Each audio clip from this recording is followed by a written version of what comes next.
check this one out real quick. I got my dogs on Go Deep episode 163.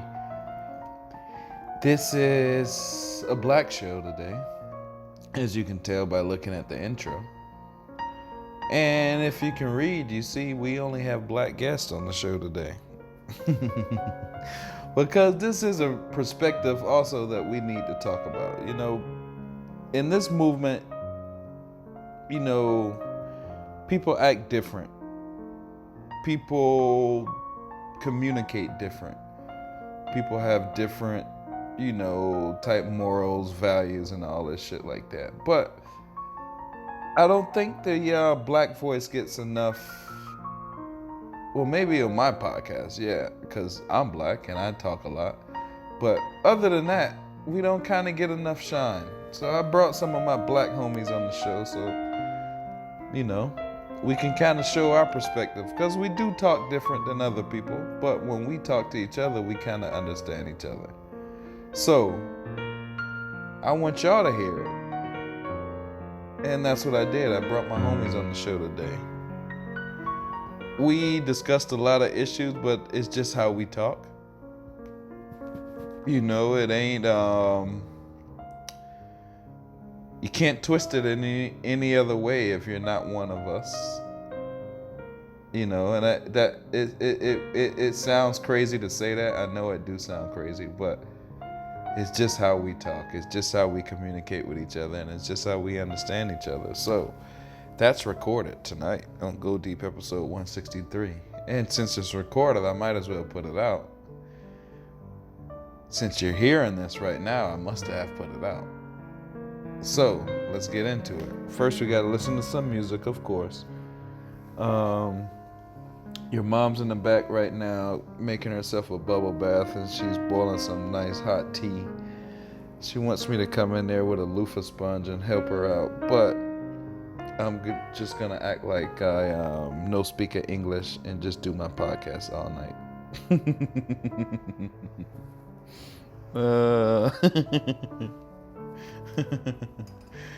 That wasn't. That shit was pretty funny to me. Go deep. Let's go. Episode 163. Yeah, bitch. Oh yeah, I forgot to tell you. This song that we're about to play right now, coming in, that is Beat House production. That's us. Actually, that's me and one of my homeboys. Yep. But we're trying something new. We're going to play some Beat House music. Y'all tell me what y'all think. This is Beat House. It's originally called Eat You Alive, but right now we call it It's Alive because we didn't want to start any beef at the time. Whatever. Listen to the song. Tell me what you think. Beat House Productions. Our music. Not copywritten to anyone else but me because I own thee. Yeah, bitch. Yes, sir, nigga. Alright. We back up in this motherfucker. This is Beat House Production. You are now listening to the sounds of Mr. Motherfucking Yes. Yes. Yes. Yes. 1, 2. Yes, sir.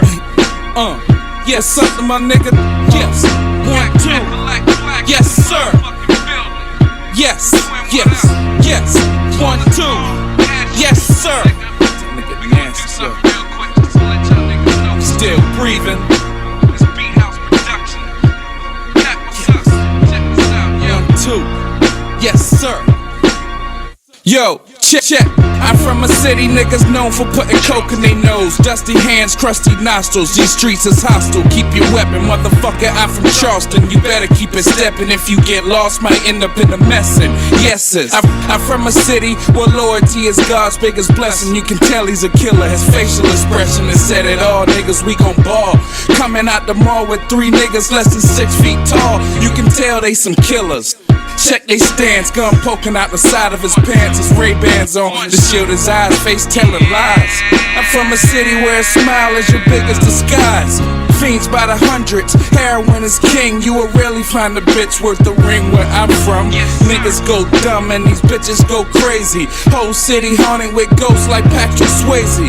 Freddy Krueger, big black Rugers from a city where your closest motherfucker will shoot you. Think I'm playing, watch these little niggas do you. This is Beat House Productions, exec producer, nigga. Yeah. Yeah, fuck you, pay me. That's not play. Fuck you, pay me. Niggas think they made a steal, like God so loved you, cut you where you kneel. Bible in hand, crucifix against your lips. Torch your casket at your funeral, even give a lady a kiss. That's on some real shit. Apologetics, sorry for your loss, but your pain ran no deeper than mine. The night I lost my brother to the pump physician of your son's 9. I was right outside your house. I mean, bitch, you was this close to being found dead right up in your house. Yeah, luckily for you, my mother called. She gone on that shit again, wondering if I bring some alcohol. Hugging you today, I feel no pain at all. White powder all on my nose, I ain't even wiping it off. Fuck all of y'all, fuck all of y'all. Yeah, hey yo, fuck you, Preemie. That's not polite. Fuck you, Preemie. That's not polite. Fuck you, Preemie. That's not polite. Who runs the who? Hey. Yeah, John, chocolate black. That's not polite on what? John, this is the long part of the alcohol. Oh, we are on top. Non-rock, taboda, do over that, sure. Yeah, you know, this is the history of making motherfucker. You know what it is? Twin Diddy run the city, my motherfucking niggas. Show no pretty. So what's going on, man? Cool. What's up? Man, shit, just chilling, man. Just watching the world kind of just take off in a whole nother direction. Yeah. All right, let me. So Go Deep episode 163. I got my homeboy Korbin on the line. What's going on, man? We just talking about, I guess, the world switching in different directions, huh? Yeah, right up under us, man. I mean, we think it's going one way, then heck, you know, it just the switcheroo, man. The old razzle dazzle. Yeah. So. Yeah. So what's on your Fucking mind, crazy, man? What's on your mind, though? You hit me up. I know you had something on your mind. Yeah, I mean, pretty much. Like, I'm just looking at, you know, no matter what you do. You know, there's some people, they just do not want it to be easy to love anything. You know what I mean? Even if you're trying to like or accept anything, they don't want you to accept them. You know what I mean? Like, no, this is wrong. We're supposed to be enemies. You can't accept me for who I am and just stay together with me to, you know, to make something great happen. No, this is not work. No, we can't do that. It's fucked up. I hear where you're going.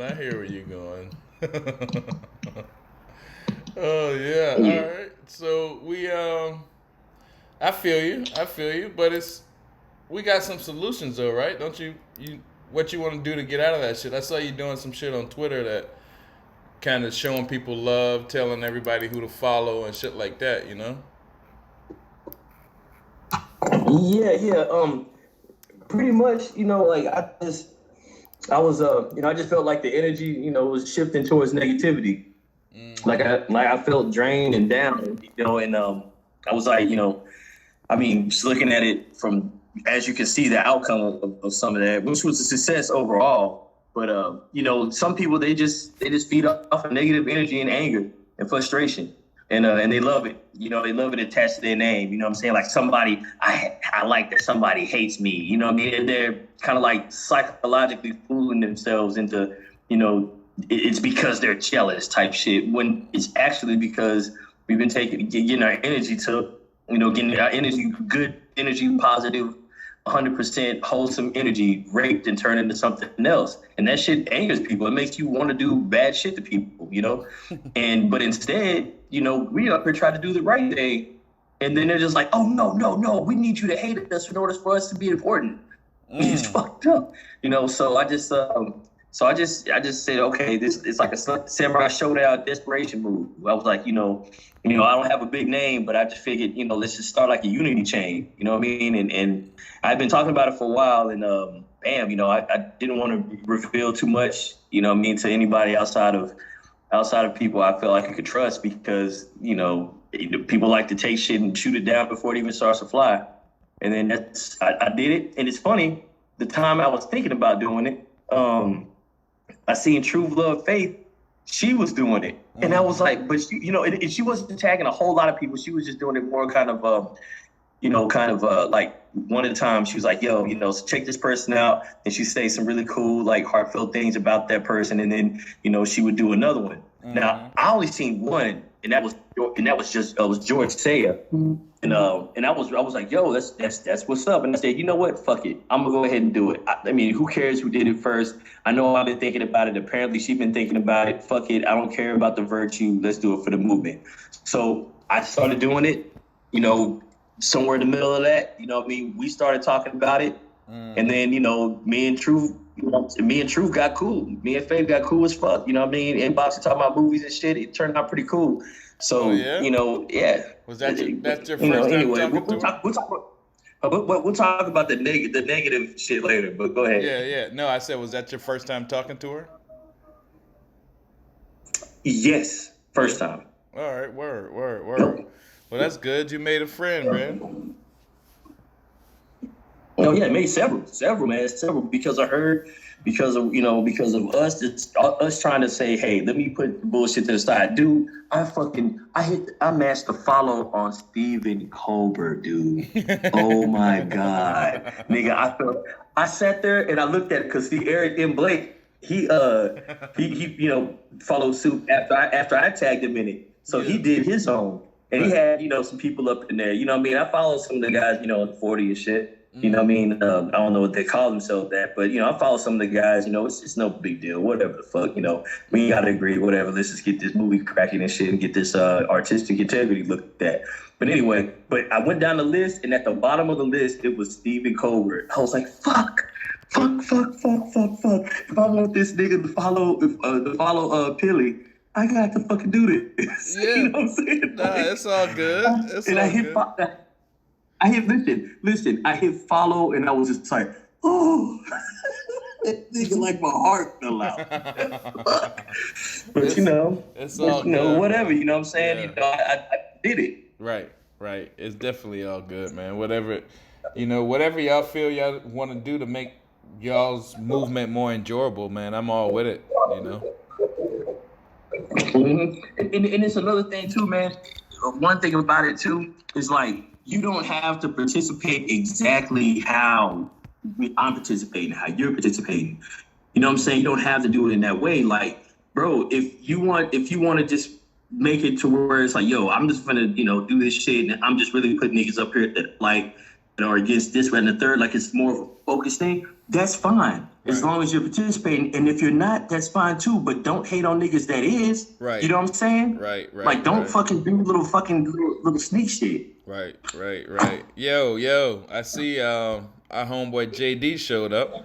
JD, what's going on, man? What up? Hey, what's going on, y'all? Can you hear me? Yes, sir. Yeah, we hear you. Sound a little low, man. You don't sound super, stereophonic like you did last time. Hold on. Hang on a second. There you go. It's coming in now. There you go. Yeah. Let me see. There it is. Yeah, you crispy now, man. Now you might sound nice. Check a 1, check a 2. I got you. How y'all doing today, man? Good, man. Good. Maxon. I got you. Yeah, that's good, man. I thought I'd come in today and say what's up. Yeah. Timmy. Yes, sir. That's what's up, man. Whatever you want to talk about. Sorry if I sound low. I'm just it's been a long day. So, but yeah, whatever you want to talk about, I'll give input. So. All right. Word. Hold up. We got 44. I think somebody else just joined. Yo, what up? What's that? Who is that? Yeah, I think that's 44. Yeah, that's Parody. Yeah. But I think his mic might be muted. His mic muted. Yo, your mic's muted, Holmes. Okay, you muted up. He's still. Man, this nigga tripping. Man, dude be tripping, man. He tripping, man. What happened? What happened? My screen. Huh? 44. What's up, man? God damn it. Hey, yo, yeah, I can't hear nothing from him. Nah, me neither. Yeah. Oh man. 44. Yeah. Well, Yo. Take it away, dog. yo.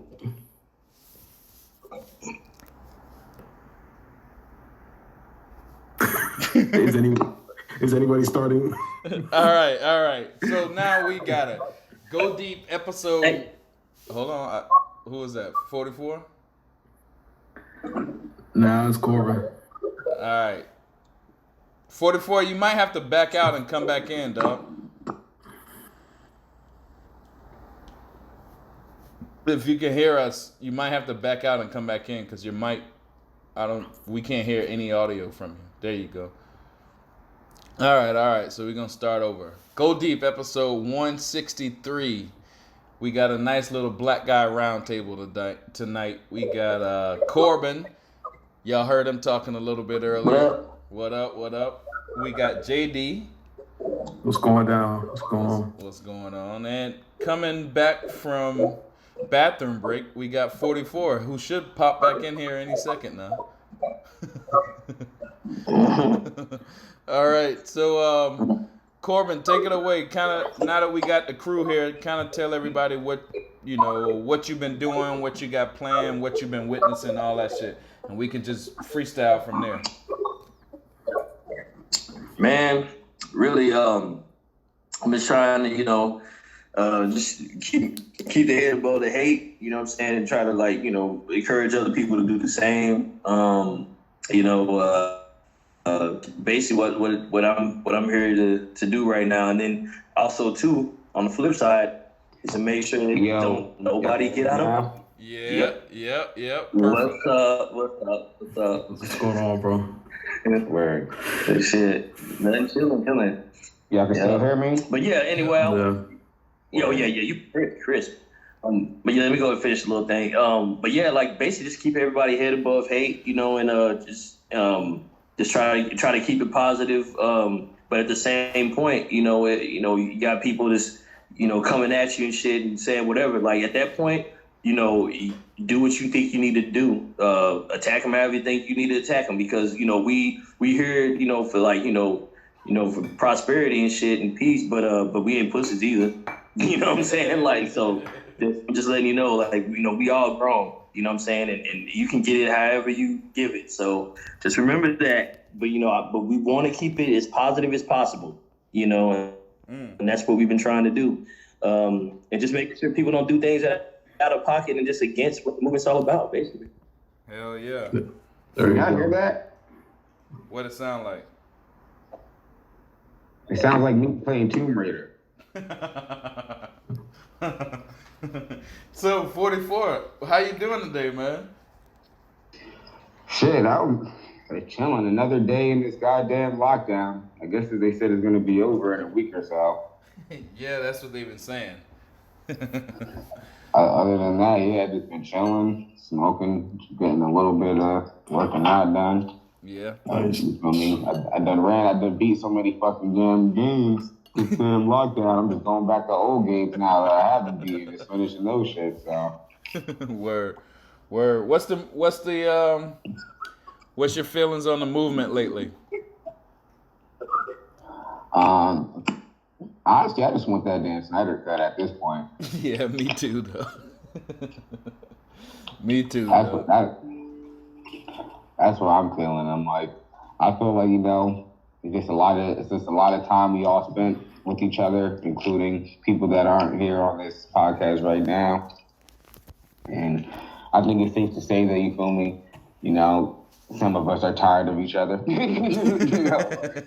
And that's a given when it's been almost 3 years of doing this shit, and people are being more themselves. People are, you feel me, showing their true colors and all that, and people are just all around getting tired.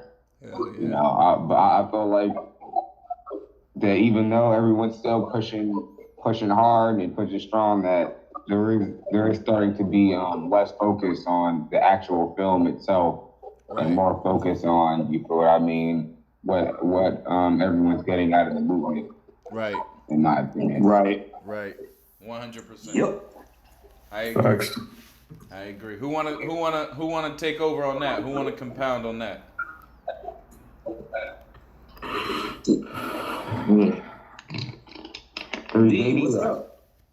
I mean, to kind of piggyback off of that, I think that as a movement, as kind of echoing what 44 was saying, that we've quote unquote may have lost focus, but we're not fully off the game. You know, we got an event on Sunday that we're gonna knock out the park. Everybody does their part. We're gonna knock it out of the park. So I think and also from the last couple Go Deeps, people starting to pay attention and listen to what our gripes are and just support the movement tenfold instead of relying on who's leading the movement, quote unquote, but actually supporting what our goals are. And I think that we just got to keep on that grind. But as 44 said, we could do a whole lot more. And I think with this event on Sunday, we're going to really show that we're not playing. So I think we got to go into that not for play status on Sunday and just be like, look, we got to get trending and knock it out the park. Hell yeah. Hey, in the back off of that, like that's kind of like what had me like really kind of noticing, like, hey, you know, we need to get this shit fucking, you know, like ironed out, because the way shit was going with, you know, the back and forth and shit, you know, not necessarily, you know, anybody that's positive's fault, but like I was seeing an event coming up and I'm like, I really don't want to fuck this up. You know what I'm saying? Because not only is it like an event that, you know, means something to me, but it's also for a movement that means something to me, and it's for a person that means something to me outside of, you know, the obvious, you know, Mother Day's aspect. So I was like, we got to figure something out. We got to load up. We got to get ammoed up. So I was like, we got to get everybody on board that's here for the right reasons. You know, not no, you know, hashtag here, but like actual here. Right. That kind of put a fire under me to make something happen, to make it to where it hits off without a hitch. Right. Let me ask y'all this. We're kind of saying like, and I appreciate what JD said about the last few podcasts, bringing some awareness to what's going on and shit like that. But did y'all not? I know 44 might have known, but let me ask: did y'all not really know what was going on? So y'all go ahead. As far as what? Like that beef shit. I think 44. I'm pretty sure you knew most of it, right? What was going on recently? Yeah. Oh, yeah, I knew it was going on, but I just didn't have, you feel what I mean? You know, all pieces to, you know, the story. So that's why I never really spoke on any of it. Yeah. You know, in my place, at the time. Yeah, I feel you. I just genuinely didn't know. Right, I feel you. Right. To be honest, I don't want to sound fucked up, but I kind of didn't care either. I kind of didn't care. Like so that's the type of dude where I was, where like I didn't care. The RT Snyder cut. I didn't really care about TBZ. You feel what I mean? I didn't care about all the extra shit. I just was more worried about, you feel what I mean? As long as the movement was successful, I'm like, I'm cool. Like I didn't start caring until I saw that all this stuff started having an effect on, you feel me, how the movement was operating. Right. You feel me? Because I just didn't think it had anything to do with me. Yes, that's exactly where I was. You know, I wasn't like gonna go in and just, I'm gonna defend him because he liked a couple of posts that I did. Nah, sitting back just kind of peeping, you know, and just kind of basing things off of how people are treating me or how people are doing, you know what they're doing that's affected me and also affecting the movement on a public scale. I was going off of that. I couldn't, elaborate or join the side off of what was happening with like Ronaldo, Ramesh, Fiona, and Nick D. I didn't like Nick D because of the shit that he was doing, and I didn't like the TPZ, cats because it seemed like if you dissed one of them for doing some stupid shit, like the rest of them would ride. You know what I'm saying? I was like, wait a minute, and it was real nasty shit. I really never knew who they were or what they did when it came to TPZ, to be honest. Like I hopped into the movement around the time. I guess you could say like I hopped in like I would say a few months after it was already in full swing, like right before Fiona left. When I hopped in, Fiona was still around for probably like 2 months or maybe a little bit longer. And then she left. Right. You feel me? Right. But before that, when I saw all like, the groups and everything like I just thought, you feel me, TPZ was just one of the other groups. Like, it was TPZ, the Spartans, and other DC related, Snyderverse related fan groups that were online. I just chalked it up to that. I didn't think that they were like, or know that they were like dead serious. You feel me, like super Zack Snyder fan club. I didn't know that. I did. That's something I found out. That's all they are. Like dead ass. Though. Dead ass. You feel me? Then that just like because Cully you feel me? Yeah. Cully was there when I joined, the Parademons and everything, and then Cully brought me into the Spartans and all that. But from my perspective, I just thought this was just all stuff that motherfuckers just, Twitter, online, social media stuff. You know what I mean? Like, that's kind of how I looked at it. I didn't think it was anything. I didn't think that they was banging that hard on the TV shit. Like, to be honest. Right. I have to admit, I have to admit my ignorance up to a point. Like, I wasn't peeping game like that much. I didn't think it was that important at the time. Right. Like, all I knew was I fucked with God, and then that was it, really. Like, you feel me? I was like, all right, I fuck with these guys, they're cool. Right, you didn't. You feel me? I don't know what the rest of y'all doing over there, but you feel me? These guys are cool. Right. Exactly. And I mean, I kind of looked at it too. I was like, man, like really, these dudes just kind of like on some gang shit. Like they active, you know what I'm saying? Like it was like some fake gang. I thought everybody was just kind of just chilling, like you said, just cruising shit because like, hey, I know this guy personally, so to show that I know these guys personally, I'm gonna put a name attached to this shit. What are we gonna call ourselves? So I just left it at that. But like they turned out to be like a whole a little elitist type situation. It's like, there's crews out there that are basing the name of what they do. You know what I'm saying? These niggas, like, they actually pretty much are what they do in the Phantom Zone. You know what I'm saying? Like, that's basically what they're trying to do. They're trying to put us in a fucking negative void. Hold on. Korbin. Hold on. Even there were times when Pelly asked me, like, about the Parademons, like, how many are y'all? Like, what do y'all do? And I used to tell you all the time, like, honestly, we don't do fucking anything, and we did. It was like, it wasn't a thing, like, we're actually a group of motherfuckers all chopping it up, planning things, like, having all these deep fan base plans. Like, we were just the way I thought, we're just motherfuckers that thought Parademons were cool, so we're like, fuck it, I'll be a Parademon. Right. Why not? Right. Just kick it. Right. Yeah, nothing, just like some Halloween shit. It was literally nothing deeper than that from the way I saw it. Right. Hold on. If there wasn't Parademon chat, I was never in it. You feel me? Right. Hold on, guys. Right. Corbin, hold on a second. Corbin, when you're not talking, mute your mic because it echoes. Your mic echoes. Okay. Yeah. Perfect. So now, because when I play this back and put it on the record, like put it on the podcast, it'll just sound like a bunch of static.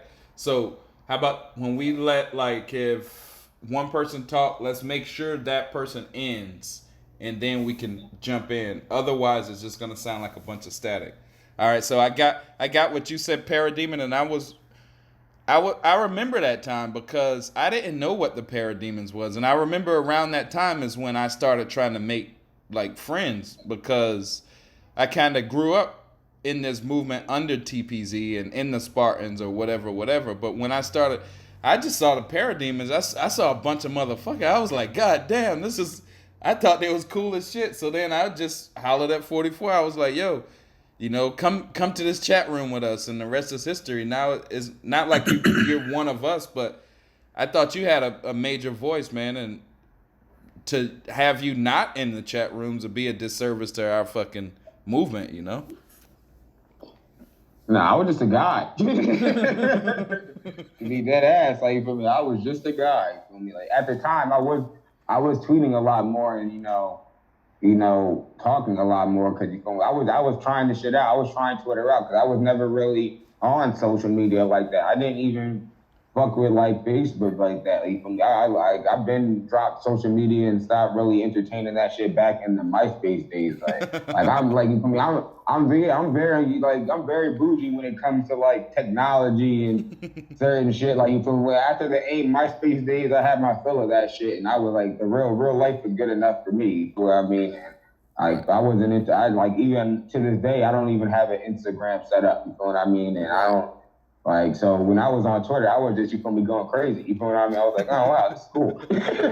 You can just tweet shit out and just say whatever the fuck you want. Then I had to figure out, like, oh, yeah, there's a lot of bitch-ass motherfuckers on it. You really can't. Right.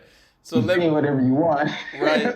Because exactly. Motherfuckers will report you and shit, and then you feel me, start going all crazy and start calling you, like, I remember the early days, people used to call me to say that I was like a white racist, and I'm like, oh, you're probably a white racist, fat belly motherfucker, and I'm like, dude, what are you talking about? I'm a slim black dude. I'm dark as hell. Like social media was very hard for me figuring out when it came to the Twitter shit and the Snyder Cut shit. I really had to find my footing in. Because it was even kind of hard even figuring out, like, where the hell is the Snyder Cut movement on Twitter? You feel what I mean? Like, I didn't even, like, I was the type before that when people used to say, like, Black Twitter, I'm like, all right, like, it seems like a separate section where all the black people are at on Twitter. Like, nigga, I didn't know. Like, I wasn't on Twitter. It wasn't until I got on Twitter that I understood what people were saying. And, like, oh, I see what motherfuckers are saying about this shit. A lot of trolling, right. A lot of people talking shit, a lot of fake shit. You feel me? That's why you just gotta fall back on this shit and just use it for what you're using it for. Like, and my purpose was to use it to put the Snyder Cut shit. Right. Right. That was my main goal with hopping on Twitter. I had no other goal besides that. You feel me? Right. I feel you. And I had the same shit. I had Twitter for a long time. I had all of these followers, like 1,300 followers. I had them before I got into the Snyder Cut movement. But then when I got into it, it was like, I didn't really know anything about Twitter. I didn't know follows or all that other bullshit that y'all do. I used to highlight everybody's quote tweet. And, I didn't know what the fuck I was doing, but it is what it is. But now I start to see that there's some bitch-assness on Twitter. JD, I'm going to let you take that, and then we're going to get after JD. We're going to get into Korbin, and then, Korbin, you just bounce off of whatever JD say. JD, when you started seeing the bitch-assness on Twitter in the movement, what did you do, and what kind of showed it to you? I mean, like, it was after, sorry to go back, but it was after 159, after everybody kind of, that was one of the greatest podcasts I've ever really listened to. And after everybody expressed their feelings, and I started to notice more and more who listened to the podcast, and then the crap got worse on Twitter, so to speak, with moves that they were trying to do and things like that, because they reacted wrong to what we're trying to help them, and they reacted wrong to it. So what I did, I kind of, because they're not going to listen to me, they no longer follow me, some have blocked me, they block, won't mention names. Mm-hmm. So what I did was I kind of just focused on what to clean my Twitter log, so to speak, and to focus on what I can do to help the movement and not worry about what these other people are doing, because they're not clearly here for the movement, but worry about those that are for the movement and ride for the movement and ride for Zach and things like that, and what I can do to further that. Because that was because really, realistically, like, Peely, you introduced me to this whole movement, so to speak. I was all into, okay, Zach may have of his version of the movie, but I never really knew what the movement was until me and you did that full-blown podcast. Oh, right. Right. And so, because I'd only been, my introduction was like Chris Wong and stuff like that, comic movie marks, and I'd heard about it, but I had never really seen it on Twitter, because that, like, I would like 44 was saying my Twitter was pretty much like Black Twitter and then music because I was doing music. Right. So I never really was, fully into the movie. It was really, I'll say, I saw it when I was in that 214, and when you introduced me to the movie, and I saw who the players were and things like that, where I got to introduce to Fiona, and the RT Snyder Cut account, things like that. Right. And then recently, after you kind of open people's eyes up to on the podcast and notice how people move, was my introduction. But instead of trying to address those people, because they don't want to listen to me, to be honest, the one thing I've learned in life is people don't want to listen to me. So I then try to put it on what I can do for the movement, just clean the Twitter feed, get all that crap off of there and just focus myself to help more with the movement. And that's pretty much what I did. Once I started seeing who has relationship with who, how they respond to people being respectful to them, Right. Not to bring many instances, but we've all noticed like people being respectful to them, and then they go like you stole their child or something. So that's how. Just for me, I just had to clean all that up and just keep moving for the movie and get this movie released, man. Yeah. So I feel JB with that because what's getting real old is the back and forths and the endless circular debates over, you feel me, of just the movement and people in the movement and Snyderverse fans and DCEU fans just having to stand up and defend why they like these films. And the shit is just annoying at this point, and it's kind of stupid.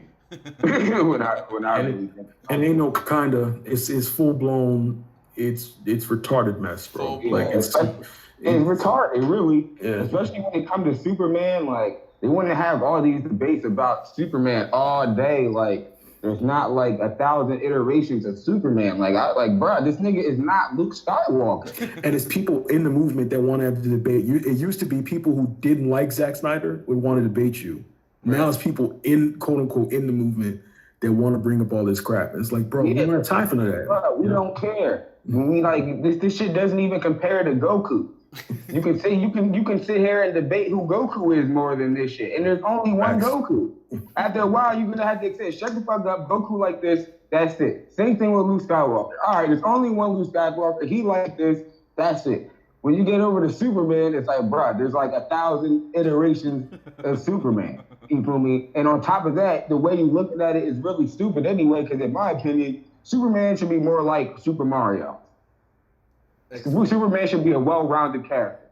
That's it. And people are going to be like, oh, yeah, Mario's mad kitty, though. Yeah, he's kitty sometimes, but then there's times where Mario's a serious character. There are times, you feel what I mean, where Mario is extra kitty and extra goofy. And there's times where Mario just has his own games and he's going on his adventures. He's a well-rounded character where you can put him in mad different scenarios. That's why even in Super Smash Bros., you play Super Smash Brothers, Mario was like a god in that game. He's mad serious. He's not jumping around going, all shucks or nothing. Nah, he'll punch you in the shit in that game. You know what I mean? And they'll show it in the cutscenes. The cutscenes, Mario pop up, and Smash Brothers is on. He's not playing no games. He's not about to just, hey, have a mushroom and sit down and party with me. It's like, nah, this is not Mario Party. It's a Smash Brother. He's going to uppercut you. You know what I mean? He's going to throw you off a building. You feel me? Like, so it's like this idea that Superman needs to be this one way when even characters like Super Mario are around a whole different spectrum. It's like completely stupid. Because it's like, this is Mario right here. You feel me? If he can be on the spectrum, Superman can be on the spectrum too.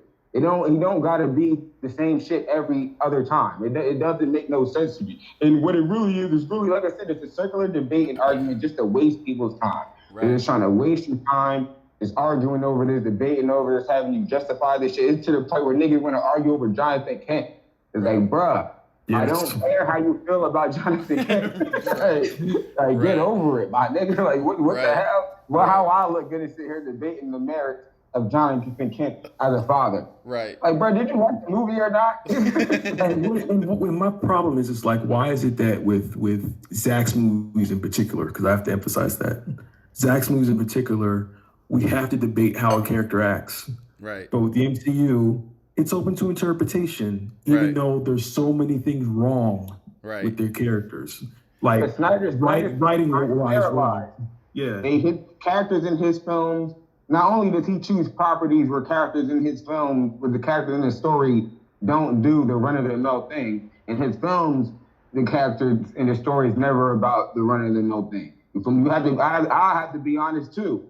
You feel what I mean? What Jonathan Kent said to young Clark, that shit was some real shit. That shit was raw. You feel what I mean? But you also have to accept that it was really just, he was just being real too. It wasn't really that big of a deal though, but it was raw. But that just lets you know, just to show you that how they don't present things like that in certain movies. Everybody's expecting him to put his arms on his waist, you know, with the fist arm on his waist, like, well, Clark, you know, you did the right thing. You feel me? Pat him on the head and all this shit. And like, nah, he actually said some real, you know, Kansas dad shit. Like honestly, you feel what I mean? It's like, I don't gotta worry about you, bro. What if that happened? Like, am I supposed to care? Yeah, right. And he's right though. You feel what I mean? Because y'all can't sit here and be honest and say that like then 80% of fathers on this planet will not put their kids' well-being before anything. Right. You know what I mean? Right. If it had to do with it would have to do with me falling off a cliff and Pelly's kids' well-being, I know I'm going off that cliff. You know what I mean? Thanks, what are you man. talking about? And then Pelly gonna take his kids and he's gonna explain to his kids why I had to go off that cliff. Because you're the He's man. like, he's gonna say, like, you know, I could have saved them, but it was like there was 3 of y'all. They're like, y'all my kids. You know what I'm saying? It's like, then you're gonna beat down on the man for picking the well-being of his children over other people that aren't his family and aren't you know his responsibility. Right. Let's just be honest. You feel me? Like, it's just simple as that. Right. And people just can't accept that level, you feel what I mean, of authenticity in films. They need everything to be watered down and sterilized. Even in Sucker Punch, it's the same thing. Even though that wasn't the director's cut, you feel me? But even at the end of that film, at the end, she got lobotomized at the end. Damn. Like, yeah, I bet everybody thought, like, yeah, she gonna save the day and escape. No, she did not escape. She let her friend escape. You feel me? She low-key got her brain fried before the cops even got there. Yep. So that's how real life is. Hey, I don't mean to cut nobody out, baby. Can I say something? Yeah. Quick? Jump in there, bro. On the end of I was rolling. Yo, so at the end of Sucker Punch. All right. Did you notice that the fucking bus driver was the same voice that was fucking guiding them in her delusions or her dissociative delusions? Yeah. You remember that, right? Yeah. You remember? Yes. Because she was not out. She was not out. It was the same thing as fucking as the Labyrinth. Remember in Labyrinth when you know everything's supposed to be over? I got out the Labyrinth. It's over. But when she got into the crib, what happened? She the fucking little monsters that was helping her out while she was in the labyrinth and shit, they popped up in the room. And then they were like, you can call us anytime you want to. And they were all happy because the fucking basically whatever was going on in the movie, it was like a bad ending masked to look like a good ending. So Sucker Punch ended just like Labyrinth. Like the bitch never got out. She was still fighting to try to get out. Right. It was fucked up. But that's actually not even a real ending of Sucker Punch either, from what they've said. I don't know. That could be a totally different ending. I'm sure Zach has a whole thing for all his movies. Yeah. You know what I'm saying? I'm sure he has stuff for 300 even that he wanted to put in theaters. Right. He said that. Yeah, he did say that. He said he never actually finished any of his movies. Yeah. I mean, I'm sure that. Thing I was gonna say, I think a lot of his movies come off of like, you know, previous works, his fictional works, like so we got it's basically like Labyrinth. It was like the new Labyrinth. Like his if I was to do Labyrinth, I would do it like this. I would snotterize that shit, make it some real shit. So we got that. All right, BVS. Did you notice? Listen, yo. Labyrinth, back in the day, Labyrinth, David Bowie, Jennifer Connelly's fine ass. But as far as it goes, right? But listen, BVS, did you see the fucking Wizard of Oz parallels? No, explain it. Okay, let me go. Okay, so basically, Lois is Dorothy. All right, her story starts in really her story starts in Man of Steel, but it leads up to the actual the real big tie-in to fucking the Wizard of Oz in BVS, but it starts with Man of Steel. Did you notice? Okay, Superman is his whole shit started because his dad, the way he started, moving and navigating through his life, it all started with his dad getting sucked up into a tornado. So basically, that tornado, was in Kansas. Right. Okay, you got that. Follow you. All right, so we got that Kansas, Dorothy, tornado. All right, Superman. Superman, his whole life started as Superman with that tornado scene. He became a tornado in Lois's life. As soon as she met this nigga, because he still was the tornado, because that shaped his whole fucking move in life. I see my dad get sucked up by a tornado, and it's in the back of his mind through everything until he meets Lois. When Lois meets him, he's still moving off of that time. So basically, the tornado was the shit that brought her to Oz. He was the connection between the extraordinary in Earth. So basically, it was like she basically went into a tornado, which was basically Clark Kent's life. That all got changed around because of that. And then in BVS, he runs into the fucking Scarecrow and the Cowardly Lion. Now he's transformed from the fucking tornado to the Tin Man. He's the Man of Steel. He's not the Man of Steel until he's done with the fucking till MOS is over. Till Man of Steel was over, then he became the Man of Steel. He's the Tin Man now. The BVS, he becomes a Tin Man. Dorothy, basically, I'm taking this guy on. This is my life right now. I'm with the extraordinary. So she, basically becomes Dorothy at the end of Man of Steel. When she takes on his fucking life, when she takes on the tornado, he turns into the Tin Man. Tin Man goes out. He fucking runs into the Scarecrow that he's lost his mind, going fucking crazy, and runs into the fucking Cowardly Lion. Cowardly Lion, she fucking lost her fucking heart, so she doesn't know how to be. So she basically she lost her courage. So she's trying to find the courage. The Tin Man is trying to figure out what is his reason for doing any of this shit. Where is his heart? He finds out that Lois is his heart. The world is his heart. You are my world. That's when he finds his heart. When he finds his heart, he fucking flew into that and flew towards Doomsday and got his fucking heart stabbed. It's all fucking weird. And then Lex is fucking with the Wizard of Oz, and Toto is the Daily Planet. Because Daily Planet is basically because everywhere that Lois went, she took the Daily Planet with her. So it was so the Daily Planet is Toto. So all right, I see where you're going. Corbin, Okay, I do okay. see. I can kind of see that now. But Yeah, I see it. Yeah. But who? No, hold on, Corbin. You had me laughing for a minute, so I got to choke up a little bit. But who was the cowardly dog and who was the lion and the scarecrow? He's saying the lion. The Scarecrow was Batman. Batman was fucking Wonder Woman. Yeah. Wonder Woman was the lion. Batman was the scarecrow.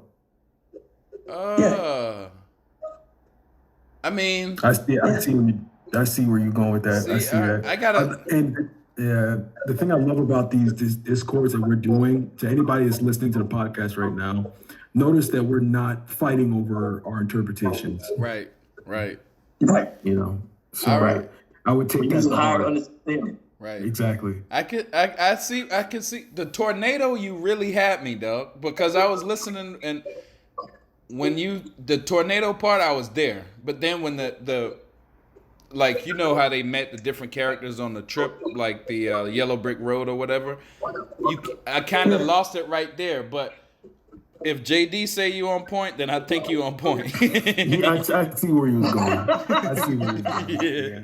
No. I'm saying because, okay, all right, if rage or just say something happened in your life, and let's say it was like a car crash or something like that, just completely changed you, and everybody you meet in your life, because it changed you so much, like that was the reason why you're interfacing with reality the way you are now. It's because of that car crash or that bad situation. Right. You know, so it starts to define you, right?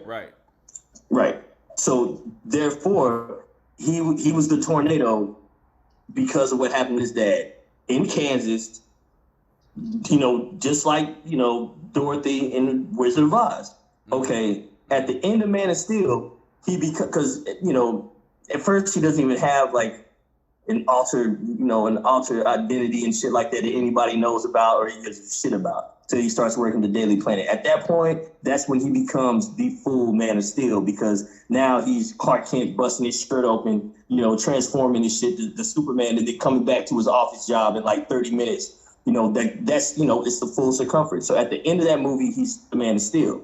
That's when he turns into the Tin Man, because now he's trying to figure out, you know, these people, they like me, but then they need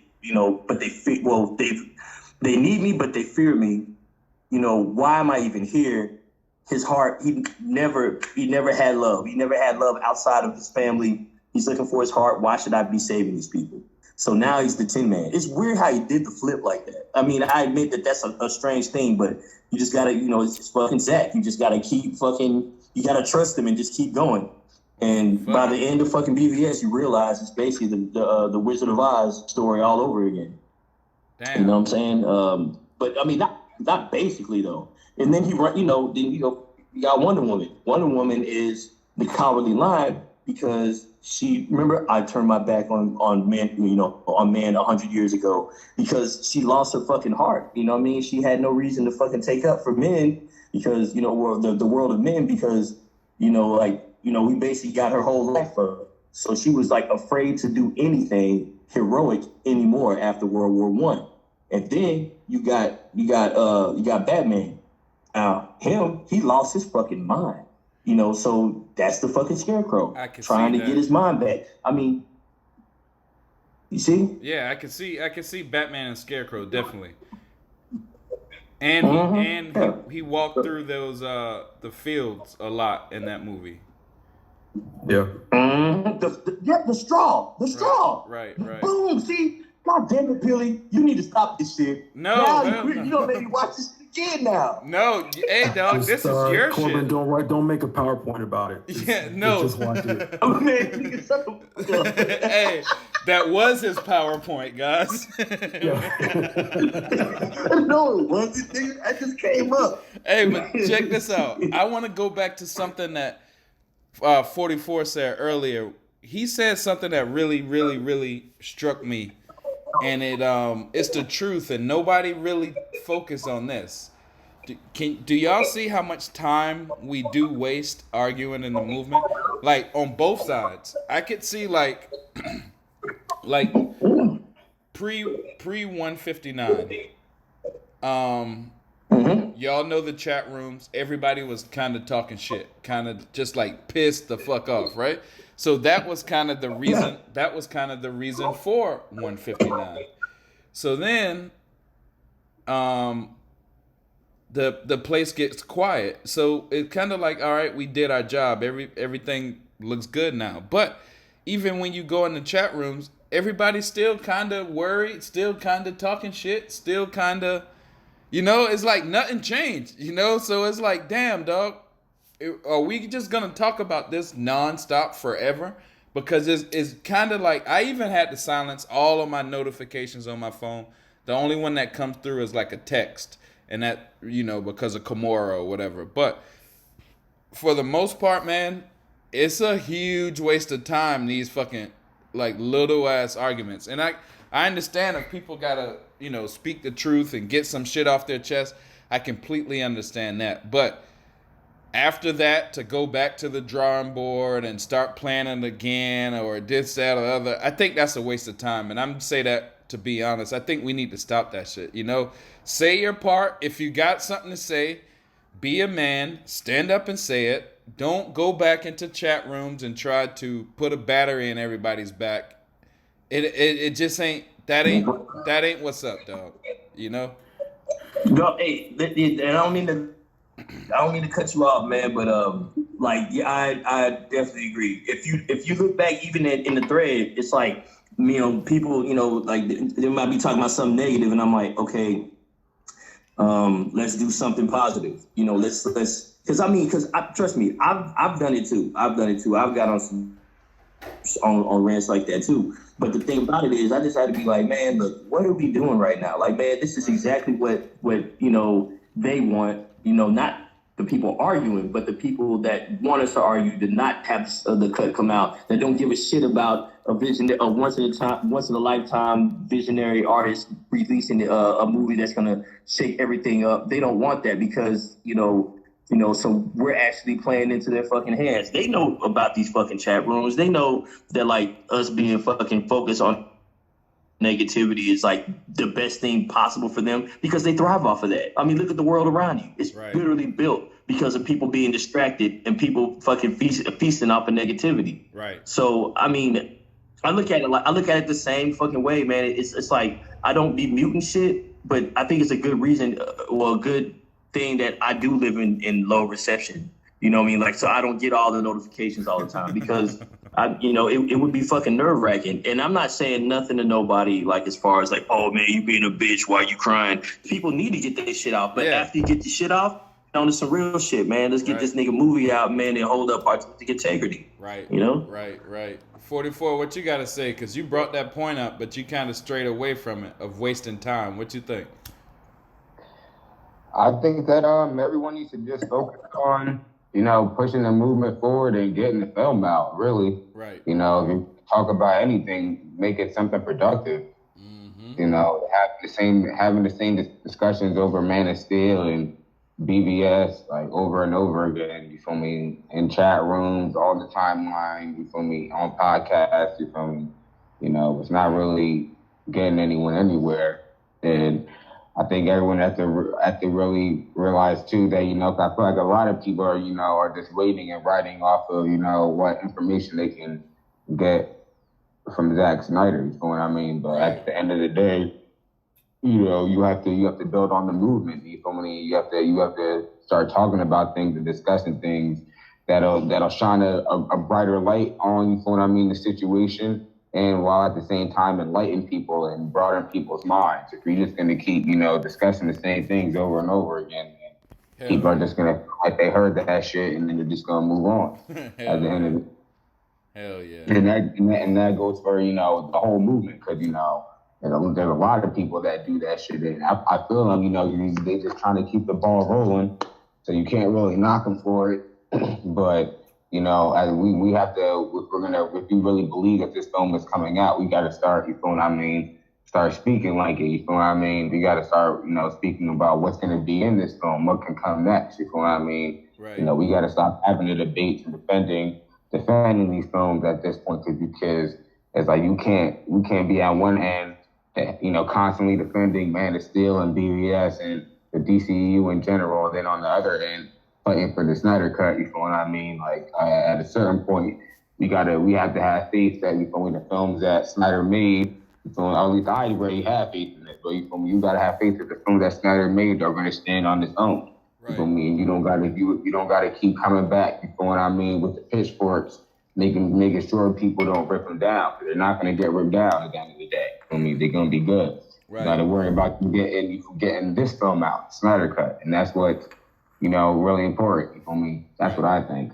I agree. That is the most important. Yeah. That's definitely the most important to get this movie out. And everything now we're in is like not talking about the movie no more. It's like books and shit. It's like I think people don't weaponize scooping. I think people don't weaponize Zach Crack. I think people don't weaponize everything. Like, if you only knew what I knew, I think, like, goddamn, dog. Are we even talking about the movie, or are y'all trying to be the best scoopers? Because I even see McD say on Twitter something to Chris Wong about, like, oh yeah, I thought it was always fun how something about how how Zack Snyder used to tease stuff about what's in the film and how we all used to come together and guess what it is? And he's like, oh, well, I guess not.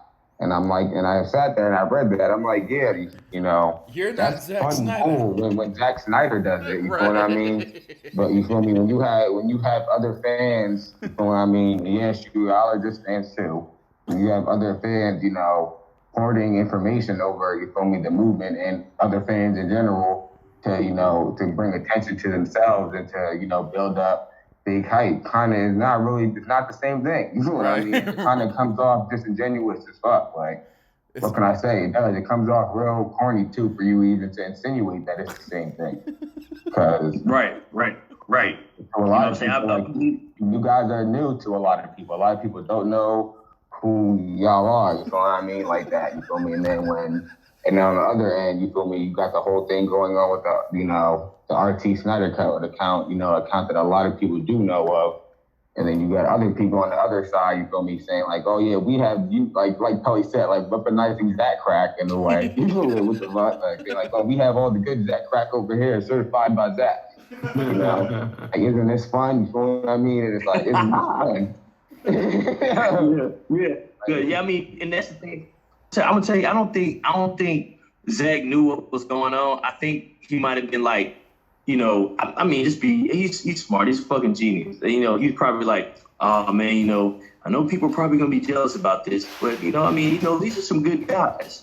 And that's where he fucked up thinking that shit. You know what I mean? Like he was thinking. I think it was misled though. Yeah, Corbin. I just feel like it was just completely disingenuous and just came off like hella fake. Check this out. Yeah. It's like, yeah, like I said, you're trying to equate yourself to.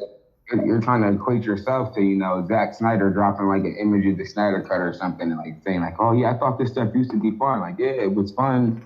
When it was fun when Zack Snyder does it, it's cool when Zack Snyder does it, but you're not him. Right? No. You're not trying to play the role. You're trying to play the role and take the place as like mini Zack Snyders on Twitter. It's not working. I mean, we don't. It's weird to me. It's just really weird. They were trying to act like it was favoritism, and it's not. Like Zach doesn't favoritize nobody. You know what I'm saying? But they were trying to make it look like, yeah, it is favoritism, and it's us and not y'all. They were trying to make that shit look like it, and it wasn't at all. You know what I mean? And basically what they was trying to do is also, hey, and you should be all right with that favoritism. You know, like basically trying to convince us that that's cool, that's all right for them to do. And no, some of us ain't going. I'm gonna cut in here briefly to say a good way to kind of, and I'm not saying you should do this, anyone listening, but a good way to respond to that, because they want you to respond off of negativity is, and I put this on Twitter before, and I learned it from my dad. The greatest weapon that anyone can ever feel the reflect of is ignorance. So let's say they put this in your face. You can use the example, you're in a grocery store and you know something's in there, so you're going to get it. And yet every person in the store is trying to stop you like you need help. I know what I'm doing. I need to get what I need to get. Back up off me. Right. And then when you respond to them, it's going to be a problem. So instead, I'm not saying tunnel vision, but implied ignorance. Move right past it like you know exactly what they did and keep on doing what you're doing in their face, so to speak. So it's implied ignorance where it's like, okay, y'all did this kind of move, okay, blah, blah, blah. Well, on Peely's podcast, Peely got such and such. let's retweet, this. Oh, y'all are bigging up this one person in the movement. Okay, well, such as I know my homie right over here, you know what I'm saying? He got an interview with Ray Porter, just to use an example. Let's big this up real quick. Like, you know what they did, but you're implying like, I don't really care in the slightest. Right. I got other things to do. I gotta get this movie released. Right. I mean, yeah. To be honest, I don't really care. What I care about is that they just making the movement come off like mad fake. Right. That's exactly. That's what I'm saying. The movement used to have a very genuine air to it. Now it doesn't. Right. To me. Right. They call this shit the nightmare scene.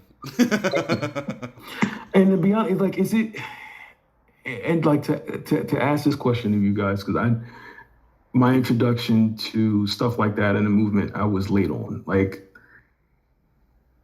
does this happen like in stages? Because like when I first got introduced and we did the November event, I didn't really hear anything. Then some stuff happened. Then we had another event and then some stuff happened. And it's like Petey was saying, the argument time is long past. Right. The fact that we were mentioned on a DC show and they tried to poke a character at us and we memed that to the point that we made Hotep memes out of it. Like, we gotta focus on, like, okay, this is who we are in the movement and not worry about these stages of people who want Jay-Z level shine, but are coming off with Drake level lyrics, if somebody gets me. But like, you know what I'm saying? Like they want to come off like they're biggest people in the world, but they're really the smallest people in the world. But we're too worried about their moving. Right. And we need to worry about what we need to get done. I agree. So he's like, as 44 says, stop caring about what these people are doing and big up the good things in the movement, you know? Right. Exactly. And that's the reason why I started it back, and that goes back to why I started the fucking unity chain. Like, that was me doing that. Like, I'm like, that's cool what y'all did with the fucking beards, but how about like some real positive shit where everybody's included? You know what I'm saying? And the thing is, off of that's really the whole issue now, is that like the movement is like regressing back to things that we've already done. We based on how shit went. Like even like not to say the trending events aren't helpful, and they are definitely still cool, but like to be honest, like we've been leveled up past that. We were doing events, more in the real world. You know what I mean? To bring more people in. It wasn't really about, like, oh yeah, we have to sustain unity. For me, it was about, bringing the movement, and awareness into the physical world. You know what I mean? As much as possible. Right. So we can have a good balance, of an online movement and a ground level presence. Right. But certain people like Bernardo, aren't around anymore, and Fiona aren't around anymore, and other people like Will and others, have been like kind of pushed to the sidelines, even like Hamad and everything. Events like that are a lot harder to get off the ground. Right. Because of it. And it seems we have to now everyone's relying on, like trending events, and and then in between that, everyone will try to, get everyone back together and everything, because they know shit is fucked up. And then when that doesn't work, they just do another trending event. And it's unfortunate to see, but that really is the case, is that the people that were actually trying to make this, this movement a thing that just wasn't, a gigantic fan club that existed on Twitter, kind of had been shunned out of the movement. In a sense, or just left in their own accord.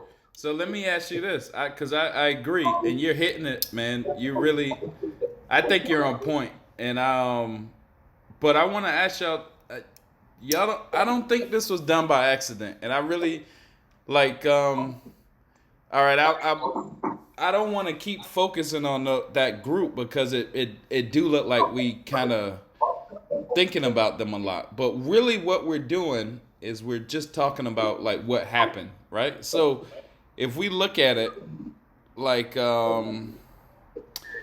we had a really fast car, right? And somebody wanted to drive that fast car and they wrecked that shit. So then when they wrecked it, they just left it on the street, like abandoned the vehicle and went to go to Zack Snyder's house. And then Zack Snyder was like, hey, guys, how's it going? How's that car doing? And they're like, oh, yeah, that shit's still rolling perfectly. But it's really not, So this is all we're talking about, is our car is fucked up. Somebody wrecked that shit and left it on the street for other people to pick up, and then went to the boss's house and act like everything is all good. But everything's not all good. So this is all we're talking about. We're not focusing on one group, or we're not focusing on the, these little crews or cliques or anything.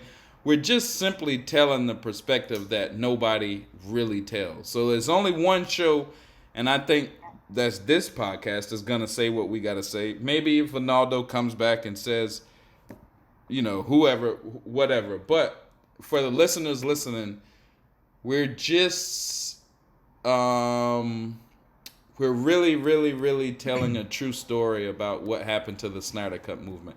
There's gonna be people that write books on this shit. There's gonna be people that tries to make documentaries and shit, but nobody really knows except these people talking right now, you know? So when you listen to them, don't think they're just some jealous dudes. Think these are some guys that's been working hard on this fast car for 3 years. They let somebody wreck this shit, and now nobody knows why this car ain't showing up to the races anymore, you know?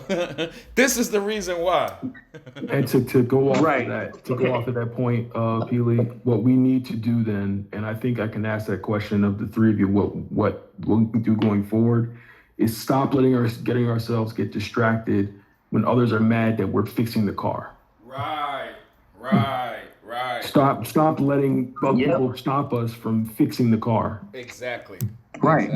Let me say something. I mean, and I think that's part of it. Like the car, let's say, not even a car. Let's say it was a train, and it's on tracks, and the end of the fucking track, the end of those tracks, they go towards Zach and they go towards the Snyder Cut. Like it goes in two different directions at the end of that fucking train's line. And these motherfuckers, not only did they just like ram it straight to fucking Zach, but then they fucked it up while they did it. And then they crashed it, jumped out, and like Philly said, went in, kicked it, had a beer. Hey, how's that motherfucking that dope ass train that y'all got going? Oh, it's running fine. That some bitch is wrecked. At Zach's fucking doorstep. At his doorstep. Hey. And he could have went towards the fucking Snyder Cut. No, check this out, Korbin. They like, yeah, Zach, the car is doing great. Let's have a beer. You know? Yeah. And the thing is, it's like, yo, it's one. First of all, the car is not fine the slightest. But be mad that you bring that up to him. Be like, hey, yo, like it's for instance, his house is on Vero Street. I'm using this example, and be mad that you're bringing attention to the wrecked car on Vero Street. Right?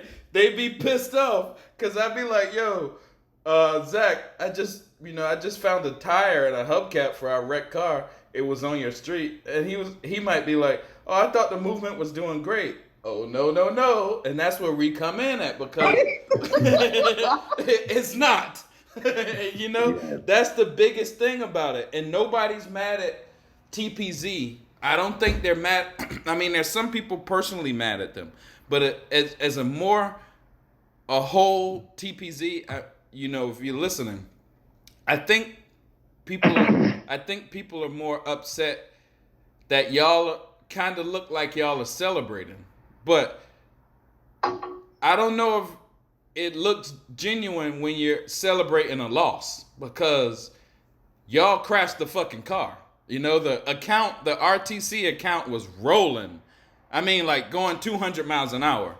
And then Vinaldo it was picking up a lot of followers at a very quick pace. Hell yeah. And to hop out of the car metaphor for a second, like, I just want to say and maybe acknowledge, maybe I might be the first person to acknowledge this, you feel me, on a podcast, but I felt like there was not even a little bit, I felt like there was a good amount of xenophobia in the movement, you know what I mean, when it came, you feel me, certain people in it. And there's still a strong level of xenophobia too. Speak on when it comes to certain people in the movement and where they come from. And at first, I didn't really want to give too much weight to it during, you feel me, I mean, the high points of the movement when everybody was involved from all over the world and all that stuff. But, as time went on, it did start to show more that, like, I felt like a lot of people didn't like, you feel what I mean, that Vinaldo was a dude from the UK, or I think he's from Greece or whatever. And, he's brown. He had a lot of sway over the movement and, control over, you feel what I mean? He was one of the admins on the account and all that. And there's also Fiona too, who's from China, you feel me? Like, right. And a lot of people didn't like that. And, there's even still now, even still people on Twitter and like including TBZ that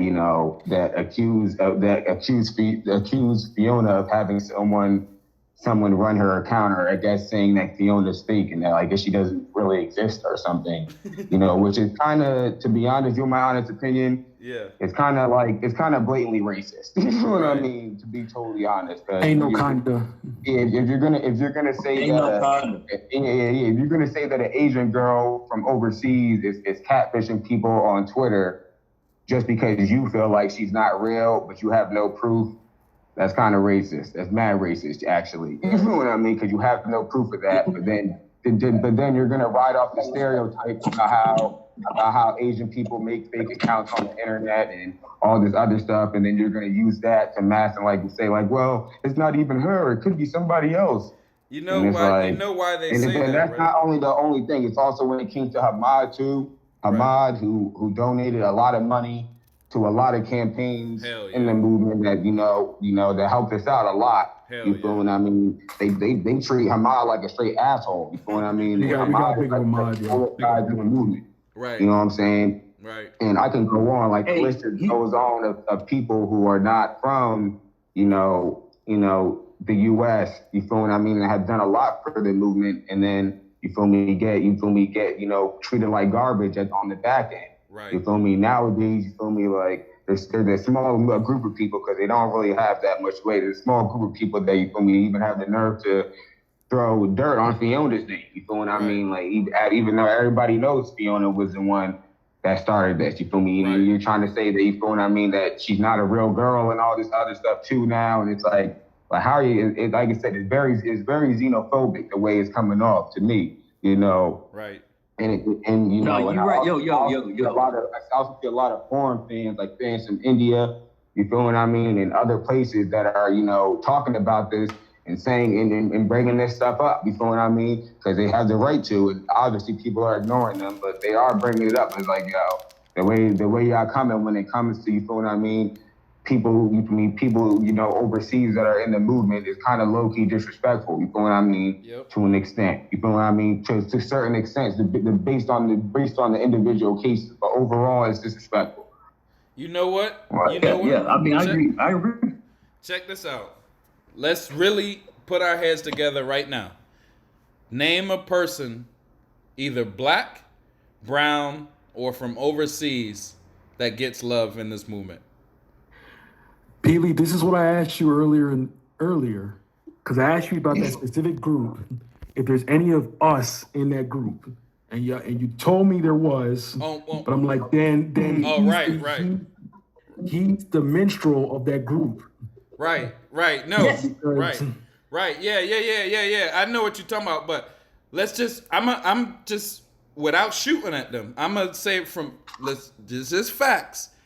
Being honest, from my perspective, when I grew up under TPZ and in the Spartans, I didn't know there was that many Indians involved like this. I didn't know there was. I only started seeing that when I started going into those Facebook rooms, and those Facebook rooms got so many fucking people in it, but they're not on Twitter, they're not on Vero, they're just on Facebook. But it's a lot of these motherfuckers. So then I start looking like, damn, all right, these guys, it's like the Indian boys, they make us trend at 50,000 before we even get out the bed, They're already there. So then where's their representation? Where's the Chinese people representation? Where's the black people's representation in this movement? Where's the damn I know Vonaldo's from Greece, but what is he? He's brown. I don't know exactly what Vonaldo is, but whatever. He's ethnic European, so that counts for something, right? All right. Well, yeah, he's still Vonaldo is a person, so that we should say that more than anything over this color. But what really is like when they say Fiona, that's not Fiona's account. They're only saying that because that account says something negative to them, and they couldn't believe Fiona would say that. So now they were like, no, that's not Fiona. All right, whatever. And that's very belittling too. Right, because they don't think nobody. That's what I mean. That's why I say it's kind of a strong sense of xenophobia, because that's very belittling to say to a foreign girl like, oh man, what you said to me was so mean that I couldn't believe that it was you. So I just started telling people that it wasn't you. Right. It's like, huh? And you know it's xenophobia because if we call a spade, the event that we have on Sunday was first tweeted out by someone who's from the UK. Right. And the love that he got from posting that was not from those that we're talking about. Right. All right. So I'm check it out. I'm not talking about anyone. So like you said, I'm not talking in general. But if anyone gets hit, then you feel me? You was meant to get hit. My bad. You feel me? But it's true. It's all good. No, I got all of y'all on here. If y'all notice, y'all are all black, but it's not. I'm not pulling that card, or I'm not feeling that. But y'all have a perspective too, though. No, I thought Jeff was here. Nah, Jeff But ain't. now But yeah, shout out to Jeff. Shout out to Jeff, definitely. You know he gonna trip on y'all because Jeff loves to trip on black people. Corbin, your mic just went haywire, bro. Yeah, Korbin, your mic just is. No. Okay, hold on. Yeah. There you go. Yeah, it's back. All right, about now. Yeah. Okay. All right. I mean, you know, the whole thing about it is this, man. People gonna sit there and try to find any way to try to flip something back on you or whatever. We doing this shit wholesomely, so we don't even need to really defend why the fuck we here. You know what I'm saying? We just looking at shit from a factual standpoint. Like the reason why, you know, this is shit I see all the time, man. Like, okay, it was an Asian female that said something bad about some guys that are mostly American pigmented motherfuckers, right? So obviously, what Asian women are supposed to be subservient, and it's an Asian. I can't. There's no way she said that about. But honestly, they knew that she said what she said, but they tried to flip it a certain way because people would believe it if we told them that it wasn't really her. Because you know, if they're on the same racist ass wavelength that we are, they wouldn't believe that an Asian woman would go at a fucking white dude or a fucking American the way she went at me. Right. Like she didn't give a fuck because she don't give a fuck. It's not even really that. It's really that people don't like China. People think China is a communist country that you feel me creates internet accounts and I get it. Doing bullshit on the internet over here. It's like that's beyond the skin. That's beyond the skin, though. No, listen, just hear me out. That's beyond the skin, though. At the end of the day, people can easily brush off. You feel what I mean? Oh, you say I'm being racist. Well, I didn't do anything racist on the surface. That's why it's xenophobia. You feel what I mean? Because you're not doing nothing racist on the surface. You feel me? Or anything for prejudice on the surface. But if I put a magnifying glass over that shit, you are though. Right. You feel what I mean? The way that you I feel you on that. It's the same way they come at Chinese people, the same way they come at Korean people, they come at Nigerian people the same way. You feel me? They be doing the same shit. Like, oh yeah, is that a real Nigerian? You feel what I mean? That motherfucker can be like, come on, brother. Yo, but listen, check it out. Yo, check it out. I see what you're saying, but what I'm trying to get at is that, you know, the way they gonna try to flip the way. No, listen. The way they gonna try to flip it is that, you know, there's like, I got this check right now. This bitch just told me to fuck off. To try to save face, they gotta say that shit. Right. It's, you know, they're gonna try to put it off like, you know, because a fucking Chinese woman from fucking China that English as a second language off, you know, on me, and I have nothing to say in response. So they pulled that fucking bullshit in defense. Oh, it can't be her. You know what I'm saying? Like, nah, fuck that shit, nigga. You just trying to save face because a person that you don't like, because she's from a place that you don't like, fucking just went off on you and checked your bitch ass. Well, check this out. Just, all right, what he said is true. It's xenophobia, and it's more than racism, because xenophobia is just basically dislike or prejudice of prejudice against people from other countries. It doesn't look like you. Right, no, people from other countries is what the actual dictionary shit says. Really? Yeah. Hold up. Damn, I didn't even know that shit. Yeah, I thought it was just like people that don't look like you. And it's that included plus that's prejudice and racism. Yeah. Xenophobia is people that you gotta hate or like your fear of people from other countries and shit. Right. That's what it's. It's xenophobia along with it's attention seeking because there are people who are from this country, but because they might have not had the same view as one person, they hate too.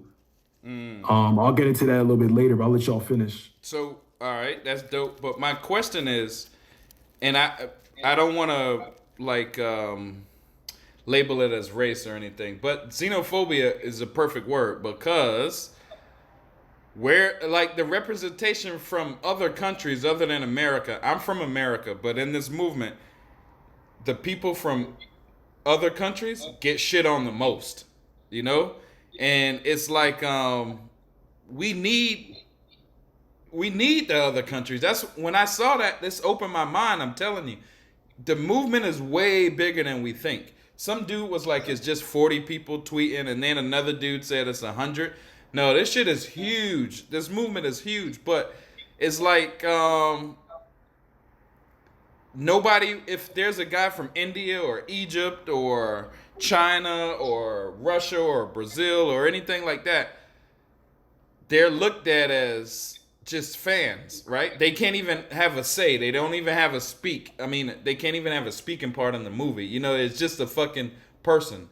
But then it's like we're supposed to listen to all these, I'm going to just say American boys who don't really act like none of us. You know what I'm saying? They act like elitist boys. They don't represent us. Right. They don't represent none of us. You know, they act like elitists. They act like they act like hipster elitists. I'm gonna be right back, guys. All right, no problem. But it really do seem like xenophobia. From when he said that, it made me think like, damn, that is true. Because think about the people. Ronaldo is hated. Will is hated. Hamad is hated. You know, Ramesh left. Fiona left. I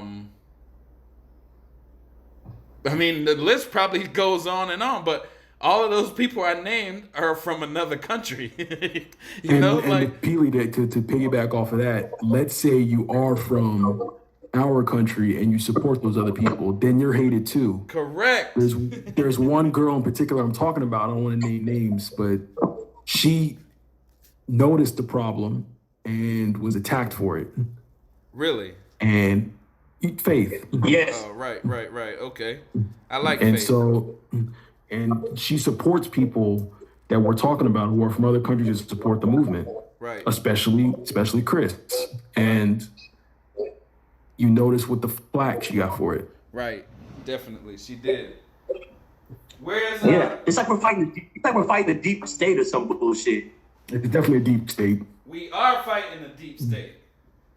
You know, I wouldn't go as far as to say that, but in a way, we kind of are because we're dealing with people that, you know what I mean, that have, you know, instilled modern day and indoctrinations in them, and you're using them on their fellow man. You feel me? And that's the issue.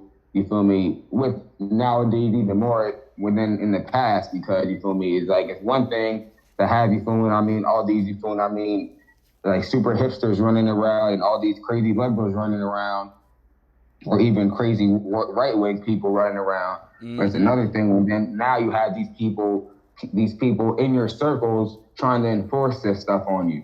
You know what I mean? And they're using certain social tactics to get their way. You feel me? Right. Then they brought, like, all this stuff really goes back to white supremacy, and that's why I always just tell people, you really want to figure out, you feel me, how the world is run and how this shit is really going. Just study white supremacy, because the reason why you can't really see it right now is because we're so far down the line that this shit is so sophisticated that we can't just break it down on no simple shit. You feel what I mean? Like even when we go down 10 layers, we're still not even gonna reach the real shit. Go deep, dog.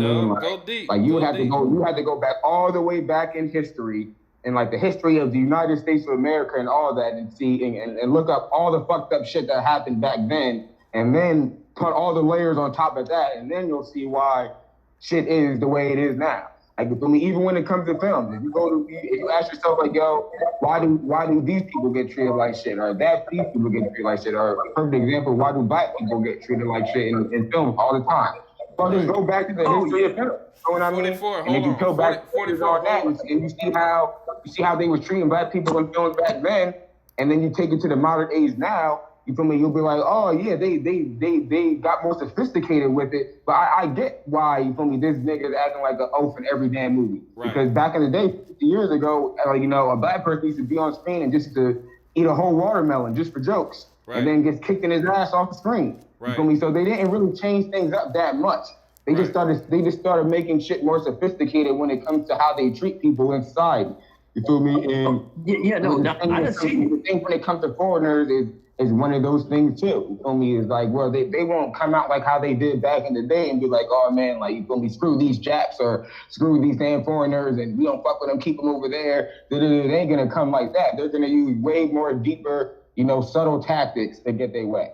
You feel what I mean? That's what. No, you're right. Right. No, hey, you're right. I'm seeing this shit all over the place. Like, if you look at the show Altered Carbon, did anybody watch season 1? No. Yeah, I did. Anybody watch season 1 of Altered Carbon? All right, okay. You saw what they did. The black dude. We'll just say, what was he? He wasn't in control of his emotions. He was brash, and then they made this nigga do some gay shit. Like, why not make the fucking main character? That was during the end of the season, right? Sort of, yeah. It made him that was the dude that had the wife and the daughter that had died, and they was in the Yeah, I know what you're talking about, and I was talking to Koj about that, and saying like that's why you got to pay attention to the slick stuff that they do in films. And just a side note of that, like Zack Snyder don't be doing that type of slick stuff in his films like that, except for like 300. No. But only because 300 is really based on the source material. It really has nothing to do with really what he put in there that wasn't already in the source material. Source material. Past that, you feel me? Like, in Altered Carbon, look at the funny shit they did. Boom, because I remember this shit perfectly. This is the funny shit they did. They had the black dude, right, that was Katachi Kovacs' homie and shit. But he had a wife and a daughter, and they had died. But in the future, you feel me, when some people die, they have a stack in your head, so they just take your stack out and put you in this giant computer, which is like a virtual simulation world, so they get you another body. So what they did was, you feel me, they just like, all right, we about to bring back your wife and shit. So dude finally was able to bring back his wife, and they put his wife in some white dude's body. Damn. When he came back, yeah. Oh. You know what I mean? He wasn't off it at first at all. You feel me? But obviously, he had the story arc, what goes on and everything. He ends up folding, and there's a scene where they make out, and he kind of gets over the fact that she's a dude. It was mad, like, you feel me? And that's the shit what I mean, where it's like, yo, they know black people don't like stuff like that, but they do slick stuff like that they know it's some bullshit, but you can't really call out like that. But then you got to go through a whole bunch of shit to call out, like, one last thing that they did in the damn TV show, and they're not gonna change it. And that's only one show. I can name like 10 shows where they did that. I can name like 10 shows where they did shit like that. Listen, trust and believe. I believe you on that. I've seen a bunch of shit too. Listen, just because I didn't know the definition of xenophobia till right now doesn't mean I don't know shit, my nigga. Like, I know. I've seen the shit. Everybody, but yeah, like, it's crazy. Everybody in here on this podcast knows, because I can go into detail about like the Flash had his daughter on the show, and then they had the season where his daughter came on the show, and she was Pheenix's daughter. She was pretty much like young black. You feel me? Based on how society view her, but she's a mixed girl. And then you feel me? His daughter just happens to be gay. It's like damn near every other almost all the black characters are gay now. Yeah, if they're not gay, they're the villain. Because I can go into detail about Black Panther. I go. Wow. Hey, hold on. Let me tell y'all something. As an African, my mom saw it for the first time last year. Her only critique of the film was, why is it that the villains of the film, the predominant villains of the film, are also black? Right. You're promoting this message about you want these films to have all black characters, and you have a perfectly good villain who happens to be a white guy, and you're trying to symbolize that people like that can be villains, and you kill them halfway through the film, and then you paint another black character, specifically a black American character, as the main villain of the film. And it is not. That's not just what they did, and that's why people have a lot of is very bipolar with Black Panther, because what they did was, like, Killmonger actually, based on ideology, wasn't even really a villain. You feel what I mean? Exactly. They just put him in the villain role so that, you feel what I mean, the ideology that he was pushing can be presented as bad. You feel me? But in reality, the shit that Killmonger was pushing was really what majority of black people believe. Like T'Challa, he was on some bullshit. You feel me? And that's why was the villain. Because T'Challa was supposed to be coming like Killmonger. You feel what I mean? And Killmonger was supposed to be like T'Challa.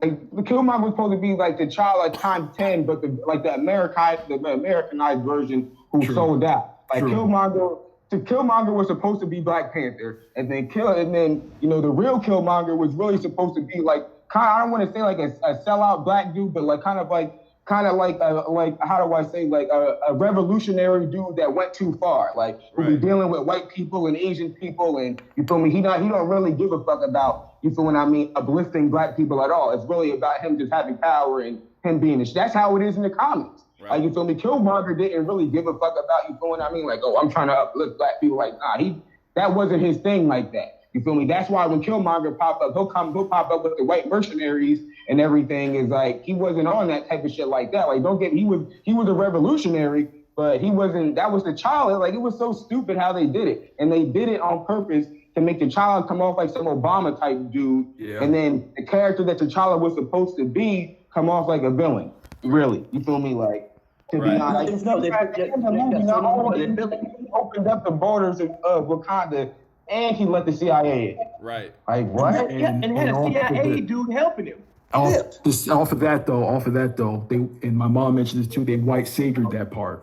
Right. Because the CIA dude was like, quote unquote, part of it as a white savior in the film. Yeah, he was supposed to be the audience, he's like the Jimmy Olsen of the movie. Right. You feel me? The audience put themselves in his shoes, like the white people specifically. They put themselves in his shoes, flying around and trying to help them out and shit. 44. You know? 44. Hold on. Corbin, I'm telling the black man why he shouldn't be a militant. 44. Hold on. Corbin, your mic echoes. What? Yeah, you gotta mute your mic. Okay. Hey. Or turn the volume down and just listen through your phone, because it echoes and it sounds like everybody got like a robot audio over them, you know? All right, perfect. Let's listen to that. Listen to this quietness. Let's have a moment of silence for Kobe. All right, that was great. See, when Corbin mutes his mic, you don't hear that shit, do you? Corbin, you gotta connect to a computer, bro, and get a mic. I think you're connected to a phone, and your phone is picking up your mic also as like it's picking up audio sources from all over the place. Right. You're getting a lot of feedback when you're not talking. So let's say like 44 is talking, it'll just sound like wah, wah, wah, wah, wah, wah, but it's coming from your mic.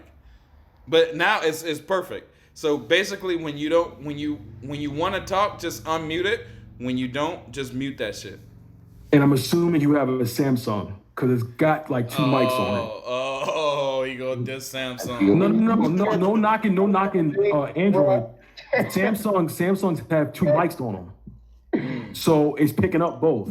I'm not knocking it. They got two mics on them. I don't care about none of this shit, man. I mean, you know what I mean? I'm just trying to make sure that my shit is right and not fucking the shit up. So I appreciate any critiques or whatever. No, it ain't no critique. I just gonna make sure that everybody get their point across and be able to be heard.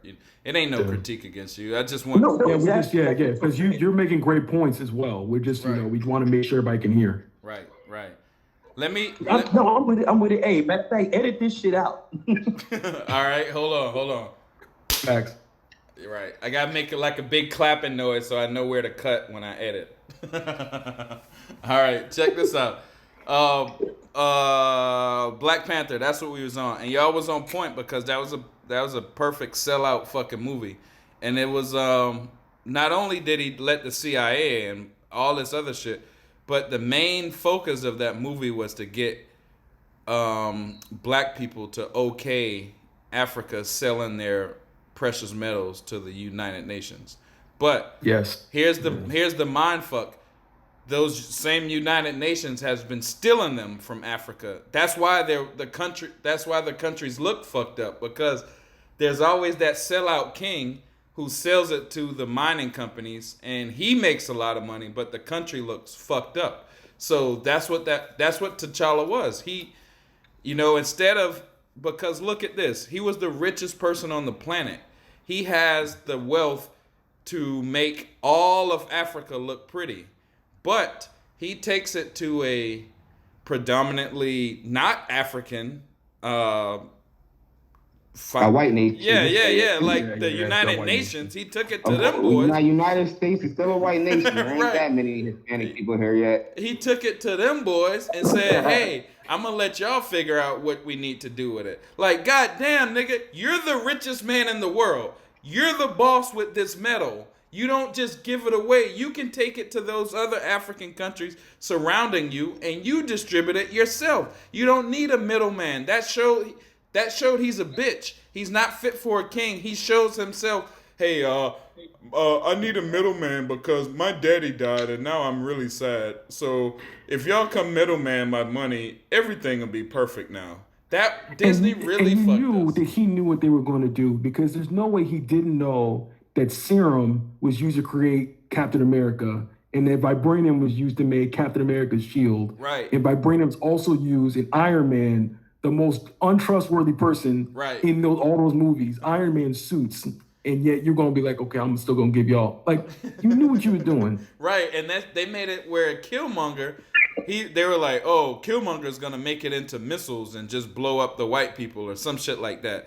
And we're not gonna make it into missiles. We're gonna make it into Iron Man suits, who has more missiles on them than a regular Killmonger could think of. Facts. You know, it was just so stupid. It was like, yo, how is this? But really, what it really was is for black people that don't understand shit to agree with it, because they can't go in Nigeria and Somalia and all these countries. They can't go in there unless we let them, because these aren't military companies. They're mining companies. They're like diamond companies and shit. Yeah. So they go in because somebody let them come in.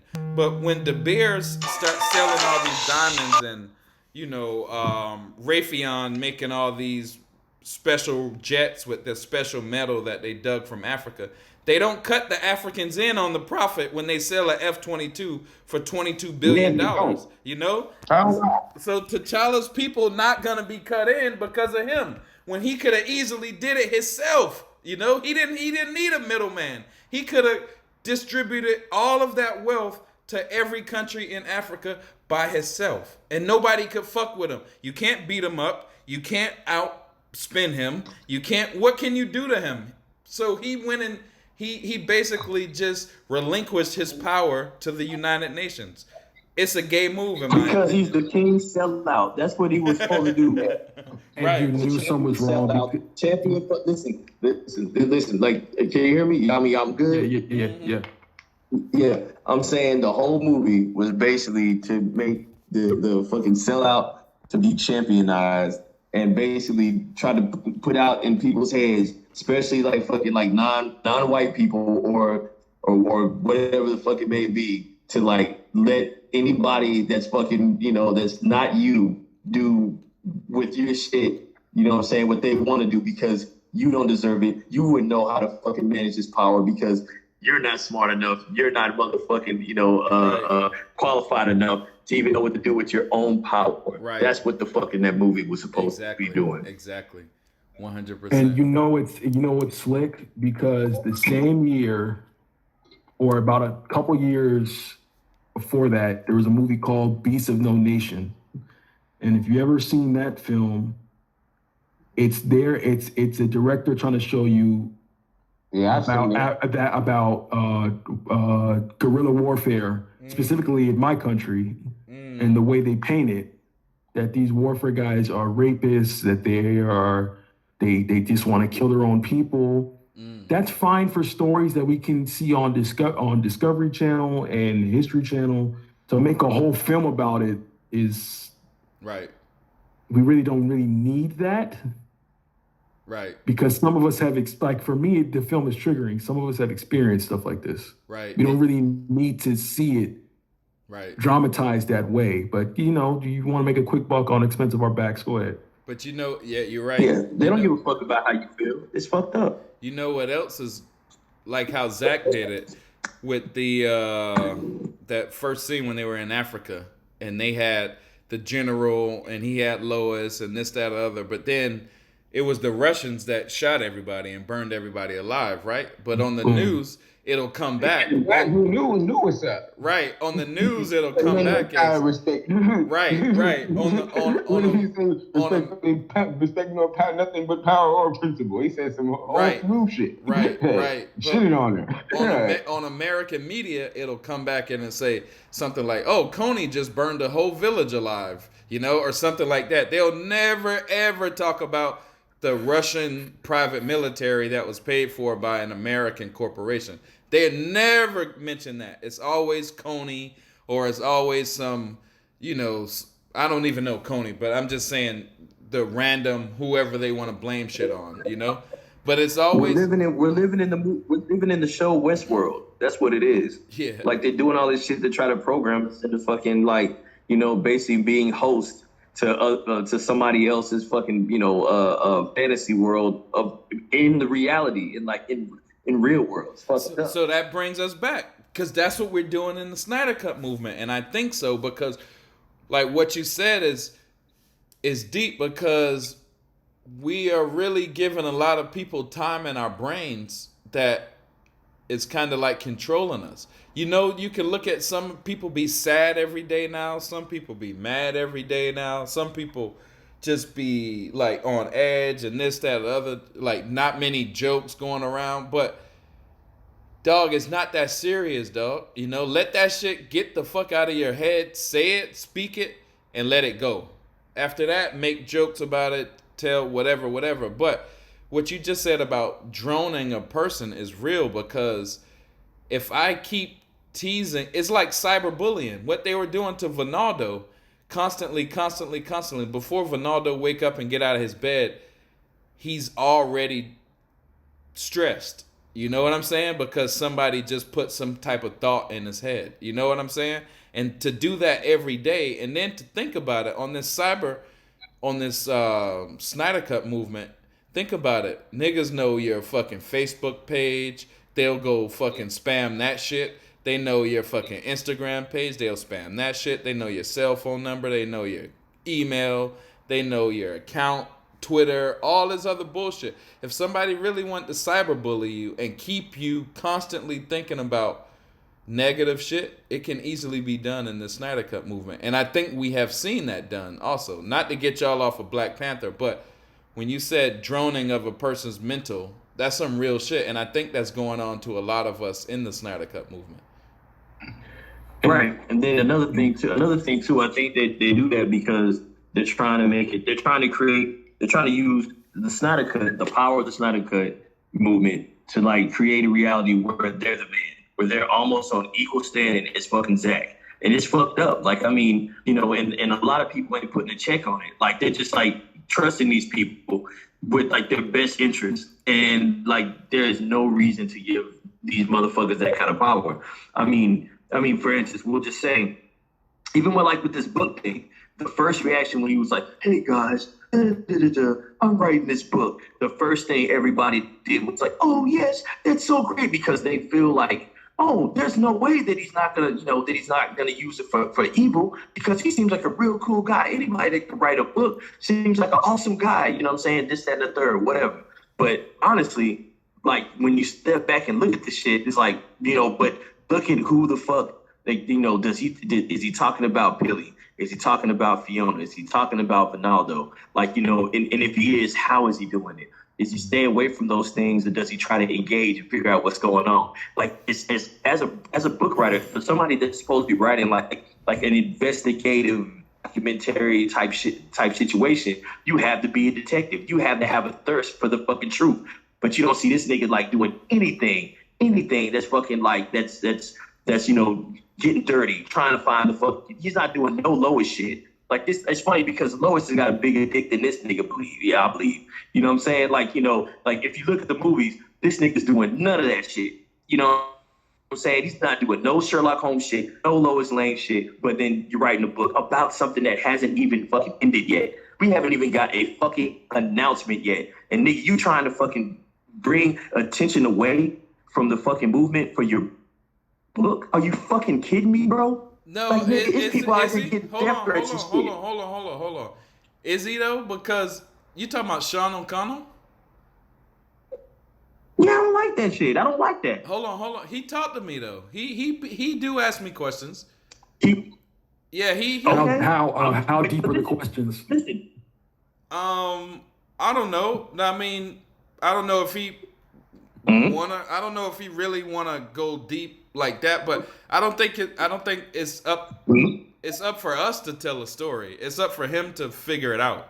You know. But I think what Corbin's trying to allude to is, are you really being independent and really going to tell the full story, or are you going to Fox News it? Oh, right. Correct. Now it'll definitely. I don't read Fox News books, so I don't really know what that means. No, he talking about mainstream media. Where is it? It will. None of the xenophobic shit will be in it. None of the 40 Club shit will be in there. None of the 159 will be in there. None of that shit will be in there. But that's all good, because that just leaves more people to find that shit out by clicking our shit. I mean, there's gonna be 100 books written on the Snyder Cut movement before it's said and done. He might be the first one, but all right. I don't just like everybody know Will and Jeff was trying to do this documentary, the Zack Snyder documentary. Now everybody else wants to do, a few people want to do this Snyder Cut documentary, whatever. But, like Jeff might get upset at something like that. Oh, I don't know who, but I don't care about that, because nobody will be able to do it like we did it. So do 100 Zack Snyder documentaries. Don't make a difference to me, because they won't be as hard as our shit. Or write 100 Zack Snyder books. It won't. I think you're right. You're right, but then at the same point, what I'm trying to say is like, the shit. Okay, I can see if he was writing that's a volume of a series. Mm-hmm. You know what I'm saying? Like, okay, we're writing. This is where it's at right now. This is where it's at the end. When we get our announcement, movie comes out, what the fuck ever. I just feel like that. He might be striking. While the iron's hot, like trying to capitalize off our good name and energy. Yeah, once again, getting our energy fucked and raped. And I'm just saying, here's the thing. Okay, if he does it that way, that's fine. But he needs to list that shit as entertainment or a glorified magazine or like maybe a work of fiction. Because if it's not labeled as that, then it's liable. It is not facts. I'm just saying. For instance, okay, you got the definition of masculinity and femininity and all that shit. The definition changed drastically, which in 2 or 3 years. Like before, it was like the definition of masculinity, qualities or attributes regarded as characteristic of men. Femininity was the same shit, but with the gender swap. Same fucking definition. Now, like, this shit is some weird shit. Like, it's like, when you go in to type in masculinism, it's like characterized or denoted attitudes or values held to be typical of men, or a niche idea of what men are and do. But then when you look at feminism, it says the advocacy of women's rights on basis of equality of the sexes. Like, well, then why the fuck is masculinism not fucking, identified as the same shit? What I'm trying to say is you can change a lot with the fucking book. This nigga put this book out. That's gonna change people's perception of what the fuck, or the idea of what the fuck the Snyder Cut was, or the movement was all about. It's like taking Zack Snyder's Superman, putting red trunks on him. Right. You know what I'm saying? But check this out. Hold on, Corbin. Let me tell you. Check this out. There's enough book writing opportunities for all of us, dog. You can write a book. Don't think just because he's writing a book that's gonna be the holy grail of the Snyder Cut. It's not. It's just his perspective of the Snyder Cut movement. People just know him because he, it has a big name, but he's not his book is not the holy grail. I mean, it's just Sean O'Connell's perspective. I actually mentioned. Huh? No. It is funny you said that because I actually brought that up in the chat. I was like, actually, really, fuck it. All right, let him go ahead and make a book. If he goes wrong, we can just come up with our own book. We made that joke about Tim writing a book. Oh, right. But think about, look at this. If Tim Tapp writes a book, is that who y'all talking about, Tim Tapp? I think more people would want to read Tim Tapp shit. Not nothing against Sean O'Connell or nothing. Because, here, I got a cool story too. This might be a 159 story with Sean O'Connell, but I'm going to just tell it. Sean O'Connell reached out to me, like, one time on Twitter. And I was like, yeah, he was like, I want to come on your show. So I said, all right, cool. I told him to DM me, and he DM'd me one time, but we had like a little 2-week delay. And it's funny, I'm bringing this up now because, and this is all facts also for anybody who gets mad at, but there was like a 2-week delay and maybe like a 3-week delay in getting Sean O'Connell on the show because Abdul didn't like him. So the reason I'm bringing this up is because it looked like Sean O'Connell now is fucking with TPZ, right? But I don't know, to be whatever. But they were telling me don't fuck with Sean O'Connell. And I'm telling y'all this because it matches with everything I'm saying. Mind you, I'm a black dude who does a podcast, who's kind of looked at or perceived as under someone else, right? So for a while, Abdul used to text me and tell me how he didn't want me to, he didn't like Sean O'Connell, and this is the reason why. Basically telling me, in all other words, don't do the interview with Sean O'Connell. But I thought they were looking out for me. But then Sean O'Connell kept in touch with me, right? So I was like, all right, whatever, let's do it. And we did it, and I'm listening to him talk, and I told him on there, I was like, yo, to be honest, some people didn't want me to fuck with you. And he was like, yo, oh, really? And he just played it off cool on the thing, but afterwards he hit me up, and he was like, yo, is it true that X, Y, and Z? And I was like, yeah, but I think everything is all good now. I mean, if it's on the show, you did a great job, people will hear you, and they'll fuck with you. But when I look back at it now, that they're kind of TPZ, Sean O'Connell together, I'm like, damn, were y'all just trying to stop a nigga from shining with that? Or were you really, like really, what was up with that? How come you told me for weeks? And that's the thing, how Backshar and Abdul got into an argument, because they were on my Instagram page, and Backshar was giving props to Sean O'Connell. Abdul started dissing Sean O'Connell publicly. So Backshar went at him, but in a nice way or whatever. And I'm sitting back watching this. So Backshar, I guess, starts thinking that I'm allowing Abdul to say all of this. So I guess Backshar got mad at me also. But I'm not. I'm just watching it. Just watching them two go at it.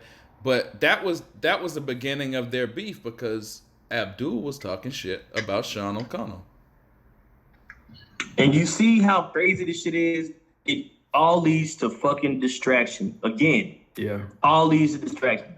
And that's what I'm trying to say. That's the reason why, like, I don't think there should be no fuck. Like, if let him write his book, that's fine. You know what I mean? I'm just saying, like, you know, I talked about buying it for a certain reason.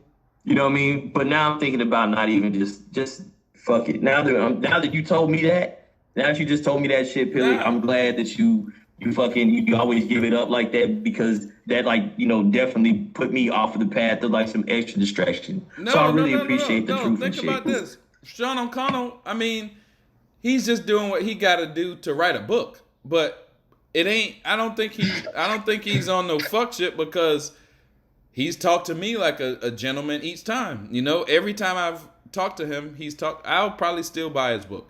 But what I'm telling you is this: the opportunity for you to write a book still exists. The opportunity for you to make a DVD still exists, or a documentary. Make your own podcast, and you get to say your own shit, and you don't have to worry about somebody telling you to mute your mic or some shit like that. All of this shit exists for all of us. We can all make podcasts. You know, 44 and Koj started the Source Wall. I think I introduced them to. You know, so then the Source Wall the Source Wall is now gonna go blowed up into another big Snyder Cut podcast, and maybe one day the Source Wall is be bigger than Sean O'Connell. You know what I'm saying? So everybody got their opportunity to do this. Listen, I'm fine. I just don't want nobody lying. That's all I'm trying to say. I don't want anybody lying or doing virtue.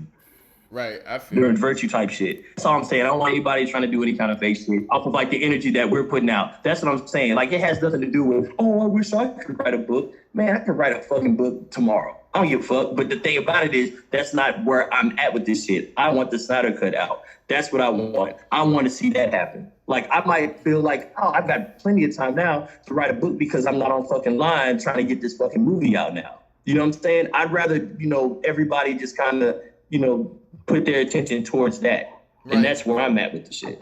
But check this out. Here's what I want you to, everybody listening, do this.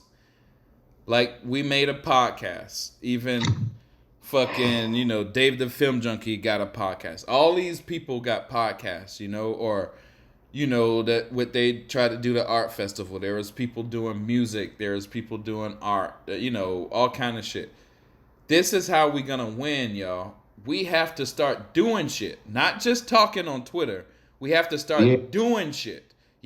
Like, make another Source Wall or make a fucking... Exactly. But here's how it's gonna blow. Yeah, exactly. It's when a bunch of important people start saying release the Snyder Cut. We don't have to go look for the important people with blue checks. We become the important people. And then we get the Snyder Cut release. But if all of us right now level up to the next level and we all get blue checks, now Snyder got fucking 1 million blue checks in support of him, But we can't just think tweeting on Twitter is going to get us the Snyder Cut. We have to, like... If we go into a meeting with Warner Brothers, they're going to sit us in the lobby for an hour or two until we leave just because we're not dressed right. You know what I'm saying? So it's like we got to become a certain level to talk to these people. We can't. Like, I got you. So what you explained it. We gotta be somebody. I think we already are somebody. But what I'm asking is, how long do you think that's going to take for us to all get fucking blue checks? Like, no. It's unrealistic. We're not all getting blue checks. How many people we said? What we need to do is start working with the people that we have around us and start networking. Right. Listen, I get it. That's what I'm saying. I mean, you have to utilize what you have.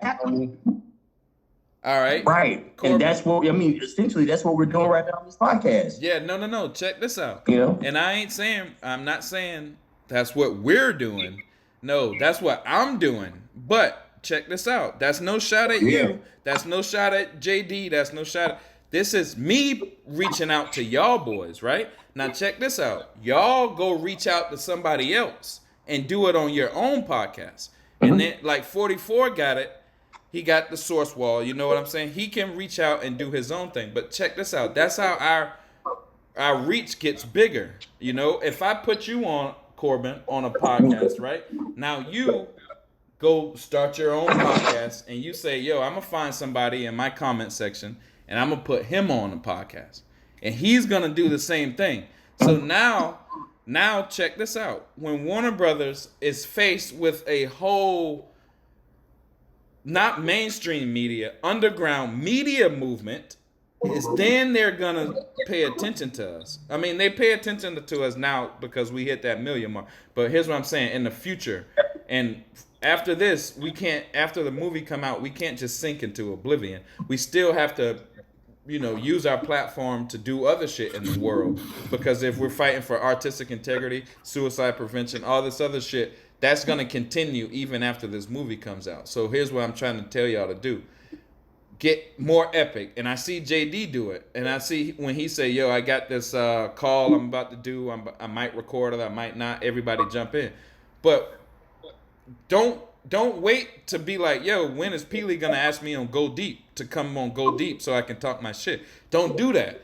Just go make your own Go Deep. And then we get bigger, So people like, yo, Peely, I'm so glad Go Deep is back, right? But check this out. I just do this shit with a cell phone and a computer. Everybody got a cell phone and a computer. You know what I'm saying? Everybody can do this shit. Yeah. So that's all I want people to do. So this how we eat. This how we beat the enemies. This is internet movement. So this is content creating, really. But even our tweets are content. All of this shit. So all right. So take okay. So basically, how you were talking about the chain thing, right? The whole, get this person, to get involved, and then also spread the love with, coming up with their own platform or whatever, as far as like a YouTube or a channel or whatever. I mean, that's cool. You know what I'm saying? The thing is, some of us don't live where we get internet connection. Like right now, I had to come to town to do this. So, that's part of it. Like what I can do is what I have been doing. I don't know if it's enough, but I'm going to keep doing it. And so that's basically where I'm at with it. And to Korbin, for you or anyone that's listening, because I'll probably say this, then don't let that falter you in what you're doing. Because speaking from experience, I always think that my voice is the most terrible thing in the world. Yet I'm doing this podcast right now. Right. Or I may think that I don't have this creativity where I can come up with something epic for the movement. I'm saying shoot your shot. Right. Be Steph Curry in the corner, right, and try something. Right. Because you don't know, and I learned this from making music, you don't actually know who's listening. Right. The right person could actually be listening, and next thing you know, you're featured on Lightcast, or you're featured on Film Gob, or even Ray Cyborg is featuring you on his Twitch stream because you made a statement on your own podcast. Right. So I would say, even though you may feel like, hey, I don't know if I have that reach, that doesn't mean you should stop reaching. Right. Think about this. I agree 100%. Check this out. And just do work with what you have, correct? Right, correct. Yes. Listen, because I had a whole studio. I had a whole studio, bro. And I got shit happens. We came down and I'm working with a cell phone and a fucking computer, but I got more followers, subscribers. I did everything better once I really focused and worked with what I got. Now check this out. If you want to make a Instagram video or something and have Hamad come on there, or have Will come on the live stream with you, and we can branch it off, because check this out. Here's what it does. Like, say for instance, or one of these major corporations or major media companies is saying something crazy, like Fox or whatever. And imagine if all the other media companies come after him, but they're together. Like if NBC, CBS, blah, blah, blah, blah, blah, all come after him. It's bigger than 1,000 people coming after him. It's bigger when the CBS and all these guys show up than it is when 1,000 niggas on the street just show up. It means more that CBS say, yo, Fox, you're tripping, than it does some dude on the corner say that. So check this out. If we all become not CBS, or if we all become pillars, you know what? All right, look at this. Our enemies went to our enemies. Oh no! Listen. Our enemies went to our other enemies just because the other enemies got platforms, right? So those guys are needed solely because of their platform, right? Now check this out. What if there was another Go Deep, Source Wall, whoever else on our side, Film Gob, what if there was so many of these that all of those other platforms over there, they just get drowned out. You know what I'm saying? Nobody gives a fuck what 40 Club are saying. Nobody gives a fuck what those other guys are saying. I honestly think, there already is enough of us. We're just not connected, all of us. Right. I just think we got to do work. I think we got to stop. And some of us don't have podcasts and other platforms that we're using yet. Right.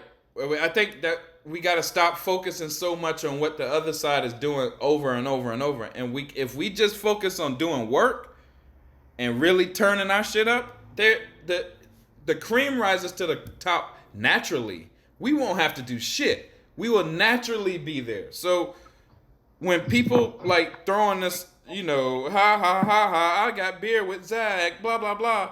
Yeah, but you don't got no fucking views.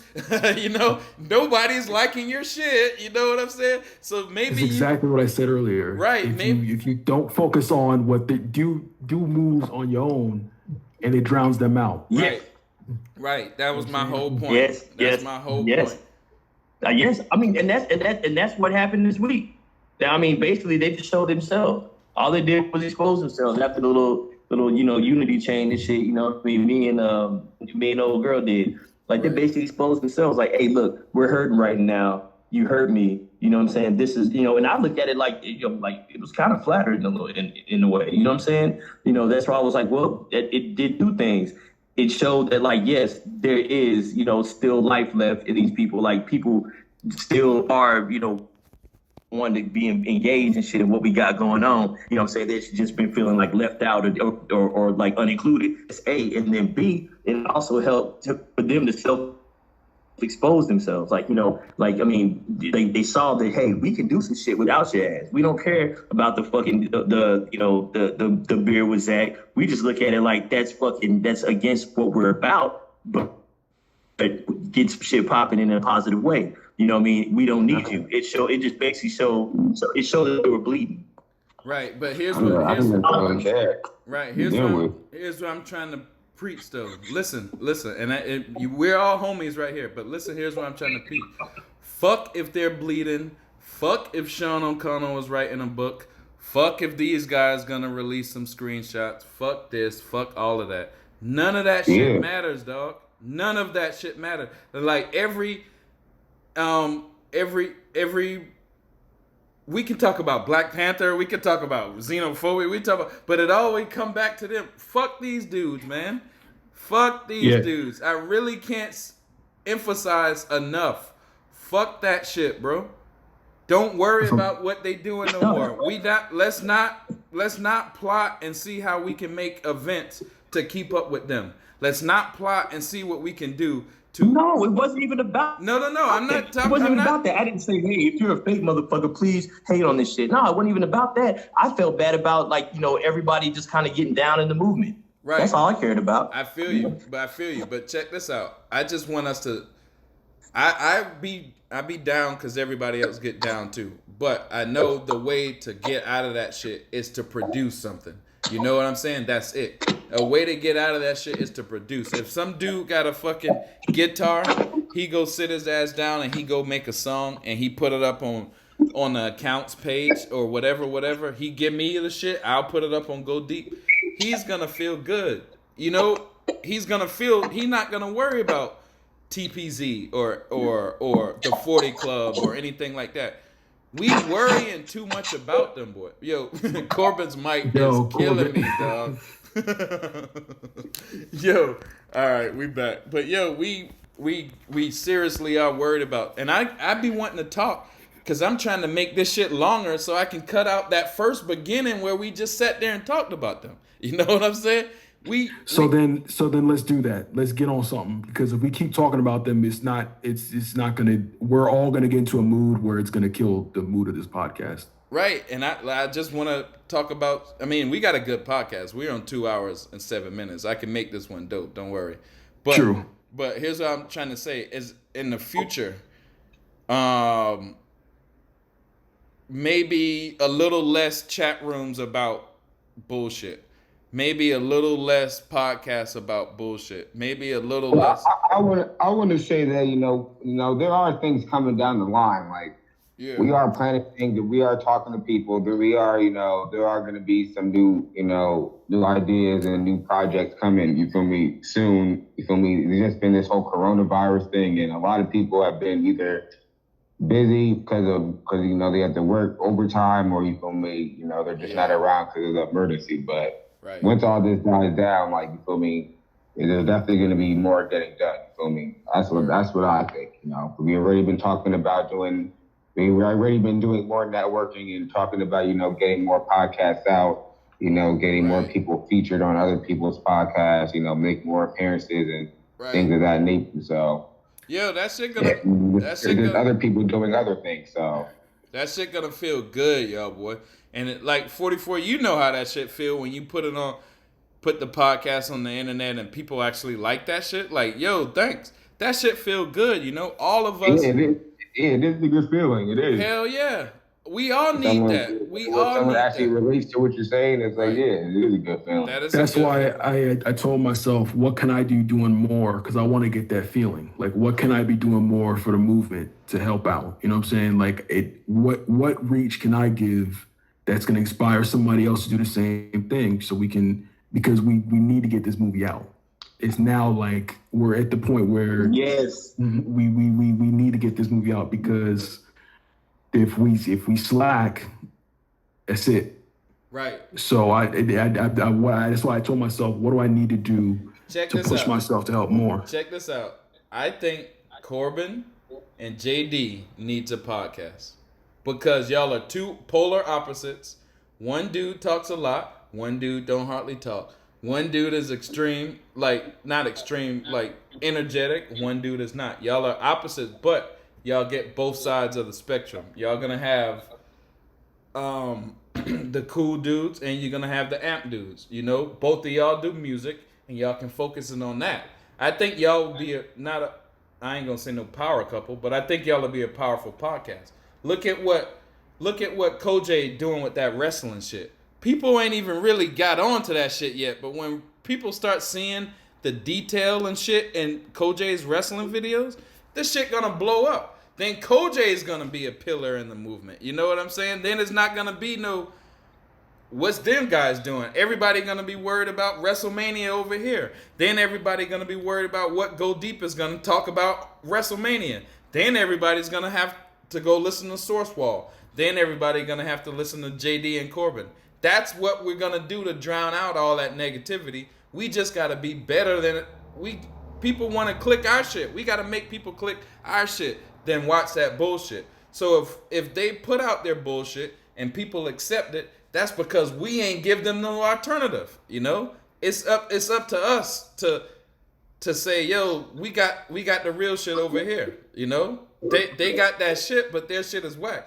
We can't get mad at competition. We can't get mad at the guy selling dimes around the corner if we selling dimes too. We just gotta have a fatter dime than he got. That's it.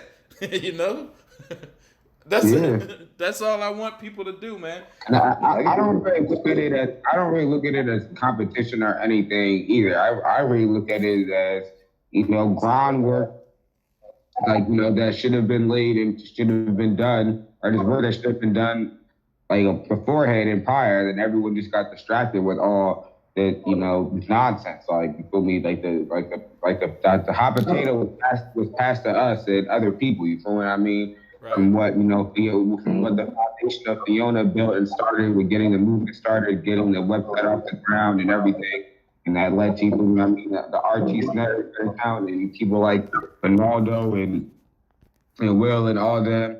You feel what I mean? Getting events off the ground, even outside of the apparel events, but events that took place at Comic-Con and in real life and other places like the FA Cup. These are like, we were already supposed to be taking these steps, and that's why even the RT Snyder cut, they're getting more onto YouTube and everything. They're building their own YouTube network of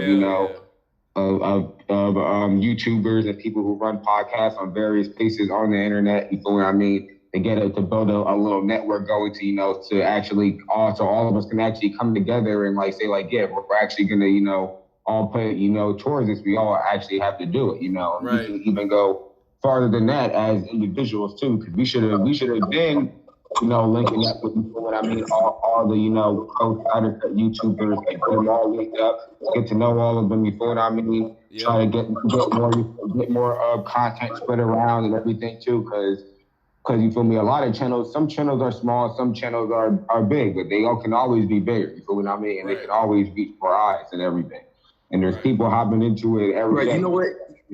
There's Tyler, and there's Jeffrey that's still been around. There's T-Flame. J just hopped into it. Yep. Only not too long ago. There's a dude from Nerdy in Many Ways and everything. There's a lot of that's just a few people. There's a lot of other people, you feel what I mean? And not only are all this shit, but you feel me, that just hopped into it, haven't really been doing it for that long. You feel me? So motherfuckers can hit. We know for a fact we can hit these dudes, you know what I mean, and get something going. It's not really nothing crazy. It's really easy. It's really that, we're just being distracted by nonsense. You feel me? We're choosing not to. You feel me? Like, at the end of the day, like.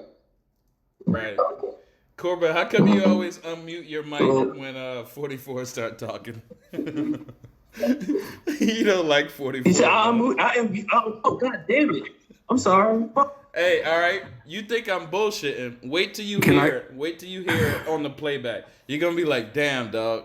I do hear what they saying." Do you mind if I cut in real quick? Yeah, go ahead. I wanted to say though, like, as an apology to the listeners that are listening, and then I was saying that reaching out, don't be afraid to reach. There are people out there that don't like that kind of attention. Me being one of them, to be totally honest with you. Right. But if you do need help, we all are here to help. Right. We're not gonna shun you from doing what you need to do to help reach. We're out here. Like, I'll be honest with you. I never really thought about being that person that's gonna be so out and gung ho with the movement like that, but to help. Like, I always see myself as the guy in the background that helps, but not the guy that's in front. And then not 44, but Peely brought me on the podcast, So it's like, I'm still that kind of person. I'm kind of timid where I don't want to put which is funny because I make music, but I'm still that kind of person that doesn't like that kind of attention, but that doesn't mean I'm not willing to ask for help to get that. So like, if you do need help, we're here to help you, for anybody who's listening. Hell yeah. We are. Hey, that's dope. That's dope. That's word. I mean, people need to know that, like, they got a safe place to go to and shit, for anything. And we're not going to show you for any of your beliefs or anything like that. Right. No, hell no. We don't do this shit over here, man. We just cool people. We want everybody to kind of like get along, like Rodney King said. But beyond that, it's funny that JD said that shit because, man, like, I don't look at myself as like a personality. I'm not trying, like, and that's another thing too. Like, I just want to help out. You know what I'm saying? That's the reason why, like, as cool as it would be to like do a podcast or something like that, like, like heavy, like, like you do, Philly, it just is not feasible because certain logical restraints. Listen. And it's not even money. Listen. It's location. It's location, purely location. Like, I have to make so much shit move around in order to even get to even do this right now. Listen. So that's one thing. Corbin, and then also Corbin. I know events are. Listen. I know events are really important. I know they're really important. Right now, my focus is not looking crazy and shit on like the Twitter trends when it goes down, like especially the one coming up on the 10th. Corbin. I don't want us to look crazy. I want my homeboy to look at me that doesn't even get on Twitter like that and once again say, "What the fuck's going on with the movement?" I know you know. We made him do that shit several times, and I was so happy about that. I want that shit to keep going. So Corbin. That's kind of where I am with this shit. Corbin. So that's the reason why I did what I did this week. So hey, Why is it so hard to get a word in? Listen, You got Korbin. 44 and Korbin on the same pod. Listen, Come on, dog. I didn't even say anything. Yeah, it's Korbin. Listen, dog. I ain't saying do no podcast. I'm saying use your talent. Your talent is making music. Why not make a Release the Snyder Cut EP, 5-song mixtape?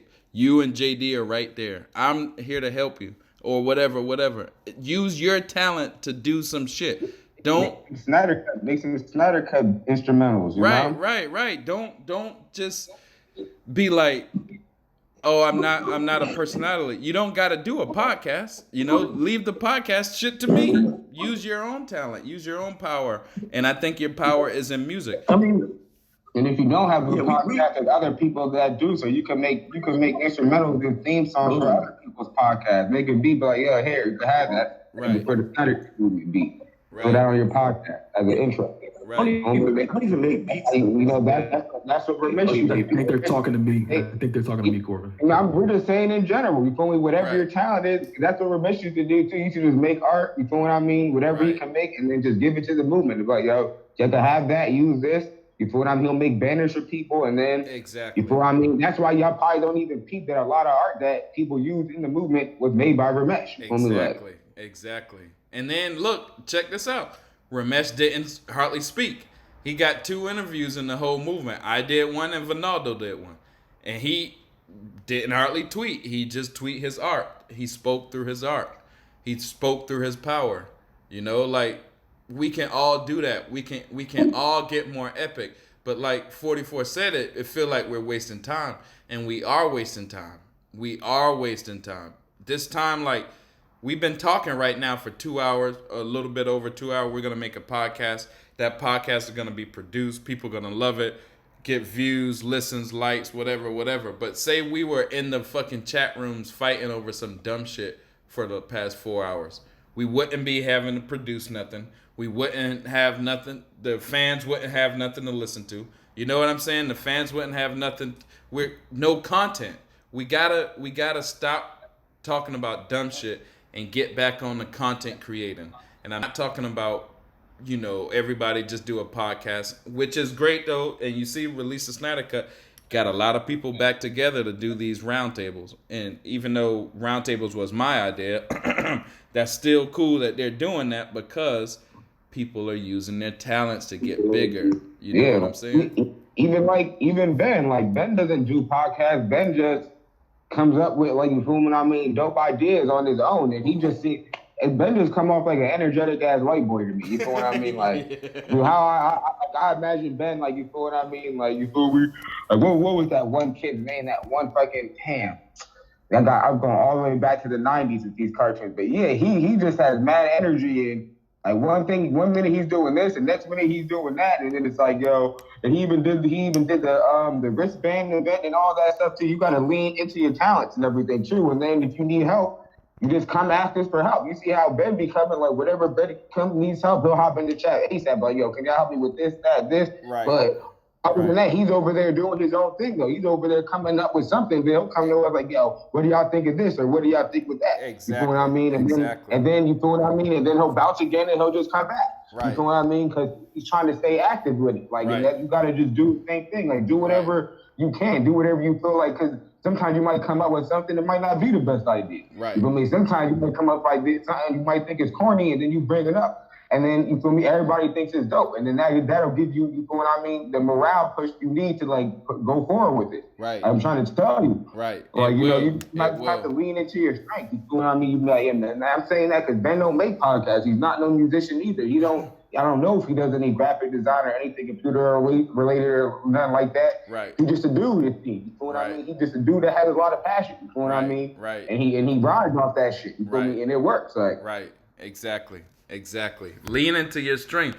And it's not to Korbin. So Korbin, don't think I'm picking on you. This to everybody that's over the past few weeks that feel down. Right. Everybody that feel down or everybody that feel depressed or anything like that. I'm saying you're not doing enough, because I don't have enough time to be depressed because I got to make a podcast. And then I feel happy when people like the podcast. So the happiness don't make me depressed, So We not doing enough. If we're sitting here worried about what the other crew is doing over and over and over, that means we ain't doing enough. You know, I know Koj don't got enough time to worry about bullshit because he's doing podcasts, he's doing the fucking wrestling shit. He got to work, he got to take care of family, blah blah blah. We can't if we sit here and we throw away our whole life so we can be worried about what somebody is doing on Twitter. We just fucked off our whole life. I don't want nobody listening to the show to do that shit. I don't want nobody on the show to do that shit. And I really don't want people to call me and be like, yo, let's do a podcast. I want to talk shit about X, Y, and Z. Because no, you taking up my time. I might want to talk about aliens or some bullshit like that. You go talk about that shit on your podcast, you know? And I'm not saying that to nobody. Korbin, I'm not talking to you. I'm just talking about people in general.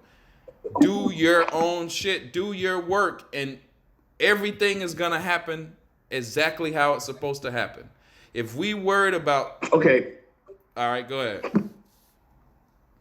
Go ahead, homie. Okay. Yeah, okay. All right. I was just going to say, you know what I mean, as far as it goes, what I'm doing now is what I'm doing. You know what I'm saying? Like, you know, I like basically like the shit that I have as far as time, as far as energy is like my passion for the fucking art that Zach puts out and want that shit to fucking be seen no matter the fuck what, you know what I'm saying? So I'm going at that angle. Like that's where I'm pouring into this shit. As far as it goes, I know that we can't trend if I'm trying to figure out how to do some shit that like I can't really do right now.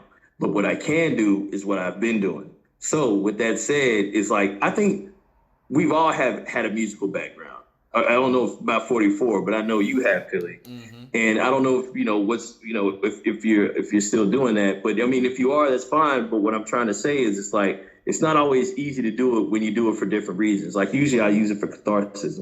Like, you know, like I use it to get outraged or like right now, I don't even feel all that like mad about life.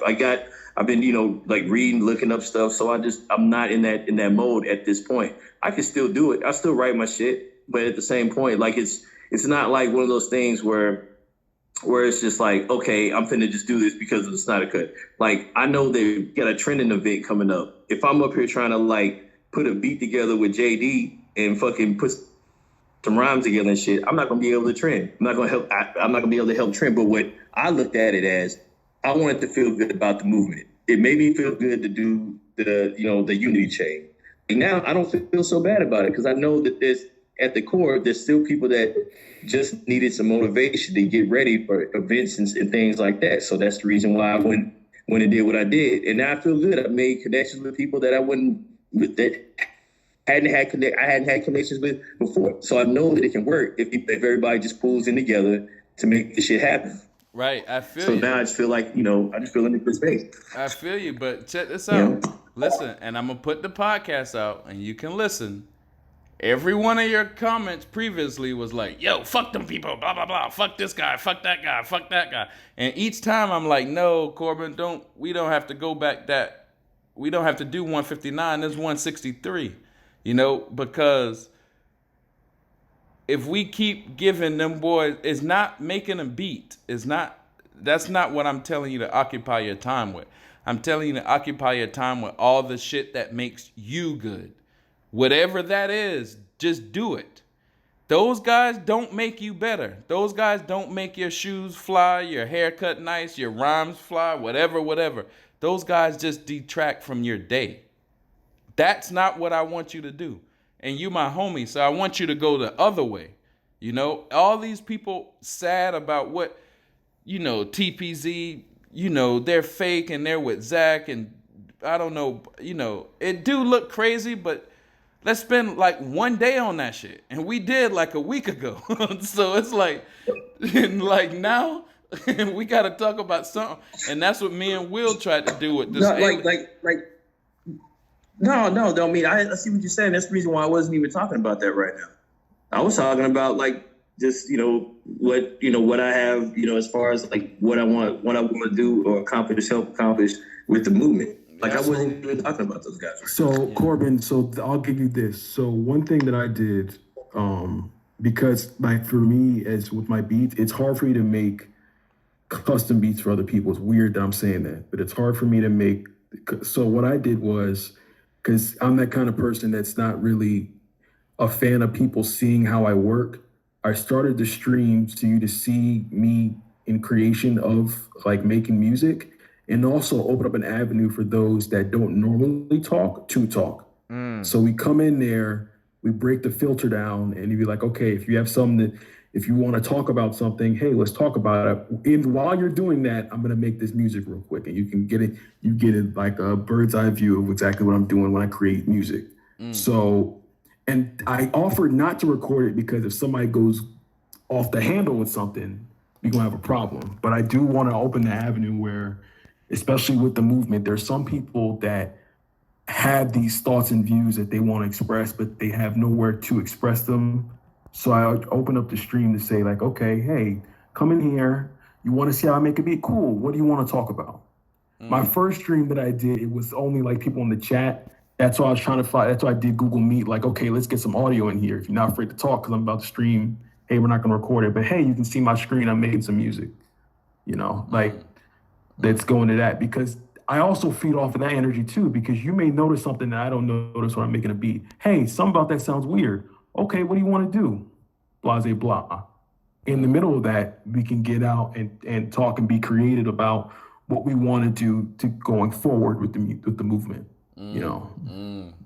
Yeah. So, Oh yeah, definitely. I just want us to be creative, man, and that's it. I think I always thought this would be a way for me to say it, because I always thought, y'all heard me say it, it'd be like the sandbox. It's like we're in the sandbox, and what that means is like quicksand. The more you struggle, the more we sink. You know what I'm saying? So it's like this movement is a 24-hour a day, 365. You can talk to somebody every day, no matter what. Definitely. At all times, you can click on and talk to somebody. Now, if we get too involved in that, we start, not becoming our better person, because we're too stuck on Twitter. We're too stuck on what Homeboy said last. We're too stuck on what they did and this, that, other. And this is just a good time for me to say it to the people, not to you, Korbin. It's just for the people. Let's focus on being cool, being our best person. And once we do that, then there's no choice but people to gravitate to us and get the real message from us. There's no other choice. We can't be out here doing no fuck shit like stirring up arguments behind the scenes, trying to take screenshots and send them to this stuff. Because as we see now, all of that shit is coming back on these people. We got to be the people that lead by example. And our example got to be more than just saying, fuck these people, fuck that people, fuck this, fuck that, fuck that. So I know what you're doing on Twitter, and I wanted to say it. I wanted to figure out a way to say it where you don't take offense to that. And I love what you're doing on Twitter. I know what you're doing on Twitter, and I see what you're doing on Twitter. But I do know you can do more. I do know that, and I just want you to. That's all I'm saying. But it's getting out where I can say it to everybody. Everybody can do more. Everybody, I think Homeboy got like 17 roundtables lined up. I don't remember, but it was a lot of roundtables lined up. Those are a lot of people that just wanted to do something. You know what I'm saying? It took Release the Snyder Cut account to ask all of these people to come together and do the roundtable. Now, I've been doing roundtables for a lot, but I couldn't touch all of these people. There's no way I could do that because I'm just one person.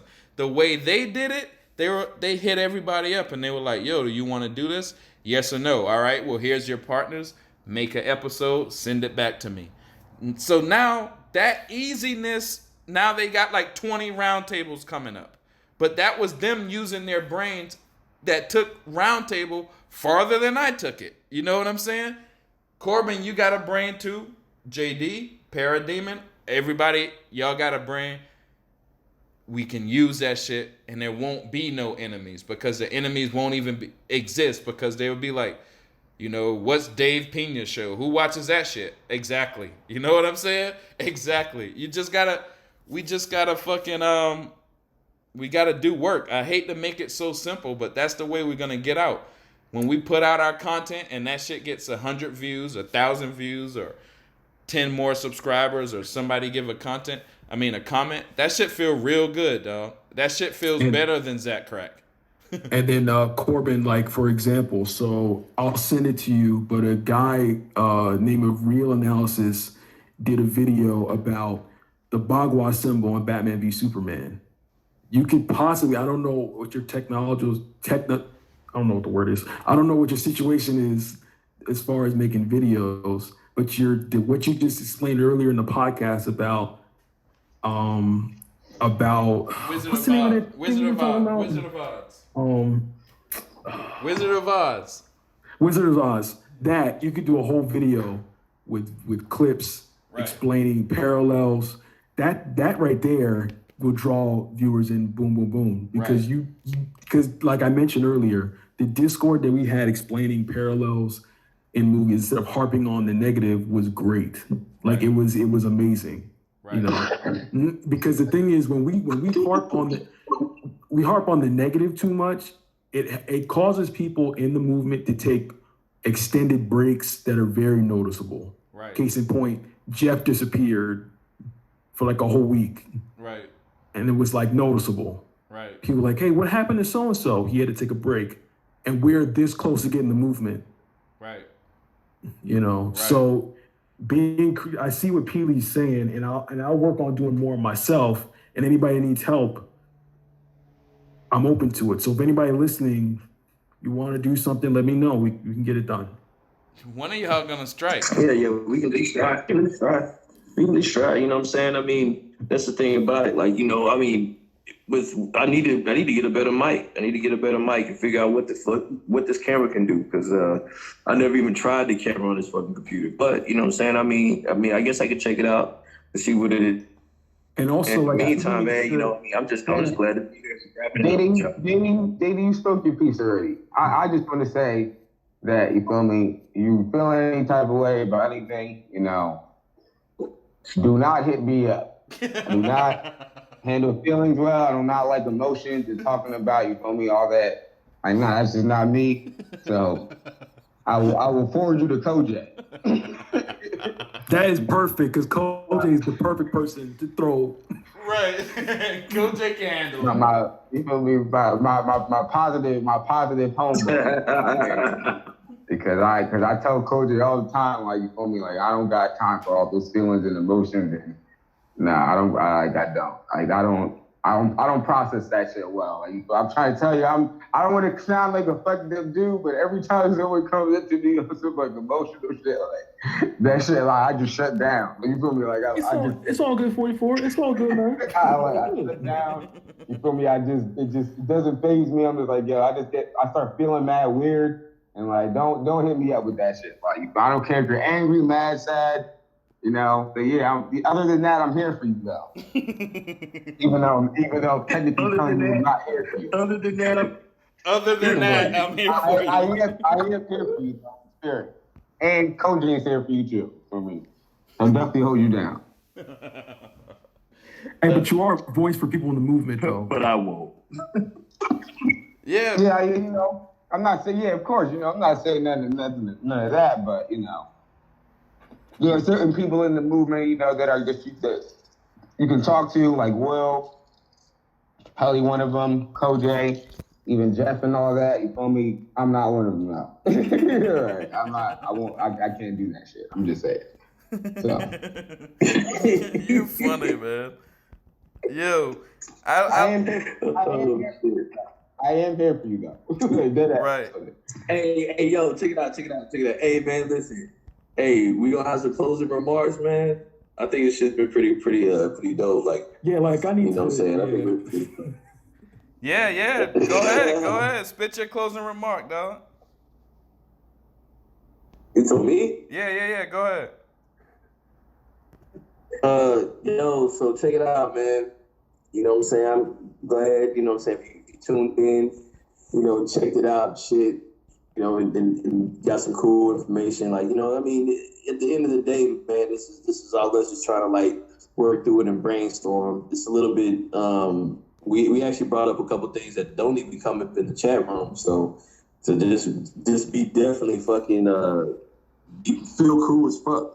Because like the whole xenophobia thing and like the whole racism, undercurrent going on in the movement, that shit really doesn't get discussed in chat rooms. I'll let you know that. Right. And that's so y'all definitely got a fucking treat out of this shit. Also, another thing, regardless of what Philly said, I'm not a hater. I just don't want to get my energy took for fucking. I don't want. No, listen. I don't want to give my energy. None of my fucking energy, none of my tear shed and shit, any of that shit, devoted to this movement, took for any kind of fucking fuckery. I don't give a shit, because what you don't understand is, like, a lot of us, fight back violent feelings about certain shit. So me, stressing, like getting out certain things is really good for everybody. I'll just say that. I won't go into any further. I'm just saying I'm tired of the world the way it's been. I'm just tired of the world the way it's been, and I want to make a world that's better for my kids. And sometimes you gotta be forceful about that. Like I said again, I'm not a perfect person. I'm flawed. Being righteous doesn't mean that you're right. You're the fucking a saint. That means you're doing the right thing in a fucked up situation. So, regardless of your hang-ups. And that's what the fuck I've strived to be. I am. And I think that's what we all are trying to do. All the people that you listen to right now. Basically that's it. I just want to make sure that everybody checking this out just knows that, hey, look, if you're doing it for good reasons, there's nothing to be worried about. I'm just letting you know that you're there, watching, waiting, if you fuck up. Hey, did I make it seem like he's a hater? Did I come off like that for real? Nah, I think it's just, we just got our thoughts out. Hey.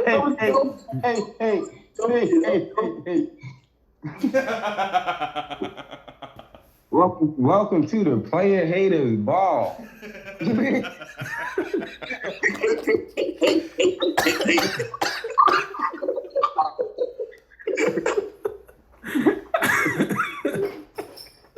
All right, y'all. All right, hey, JD, hey, anybody else got any closing remarks before we go? Two things, and one of them is not directed to what we talked about, Peely. All right, but go ahead. This one is me to you. If ever seems like I'm trying to give you ideas for the show, just kindly remind me it's your show, not my show. No, hell no. Like as people were saying, like about not having certain people on your show, and then earlier in the week I asked you, hey, try and get Tyrone Magnus on your show. No, dog, I don't give a fuck about shit like that. Of course, I'm just if you text me, try to get homeboy, I'm gonna be like, all right, I'll try it. I already trust your word. Hey, my show is pretty much like the fan show. But when I say what I said tonight, I think we can get like a bunch of go deeps. I think we can get a bunch. This shit is really easy to make. It's just a cell phone and a computer.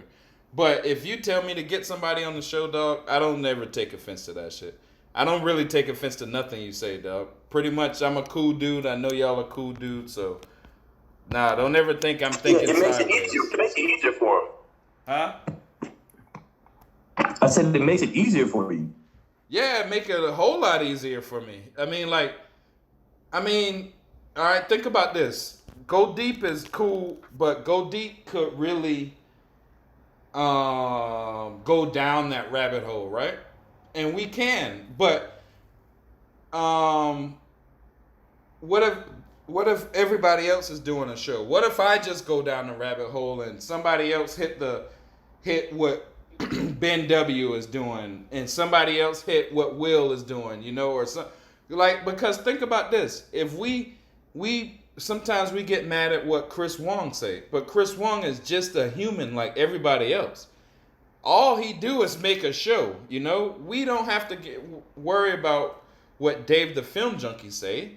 Let's just make our own show, and people will come and watch what we say, And it not only we won't have to talk shit, we won't have to address everything, we won't have to get mad at everything because we'll be too busy getting happy about our shit. And I think if we all do that, like look at all the art pieces that probably never gonna come out that was submitted to the art event, or or some shit like that. A lot of people put in work, but we can always do that. You know what I'm saying? We can continue to do that. We can become a movement. Not only do we kick out to suicide prevention, not only do we help feed the needy, not only do we break down movies, not only do we do all kind of other shit, we could also have a budding online media community that nobody else can rival.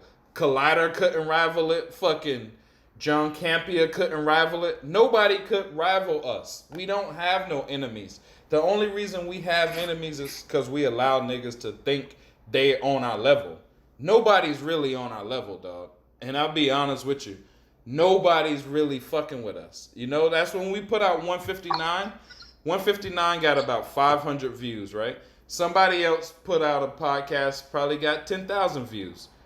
Everybody remembers 159. Nobody remembers the other dude's podcast, right? But here's what I'm saying.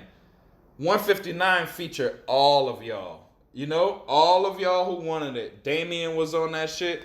Y'all was on that shit. Jeff, everybody. Andy, everybody was on it. But what about this? What if everybody had their own podcast? Not their own podcast or whatever. What if everybody put their content out? Andy just started making videos again. He hit us up with that Watchmen video. Andy made that shit for the Watchmen Hour on 159. Andy made that. But everybody got some sort of talent. We're all X-Men without the gay shit.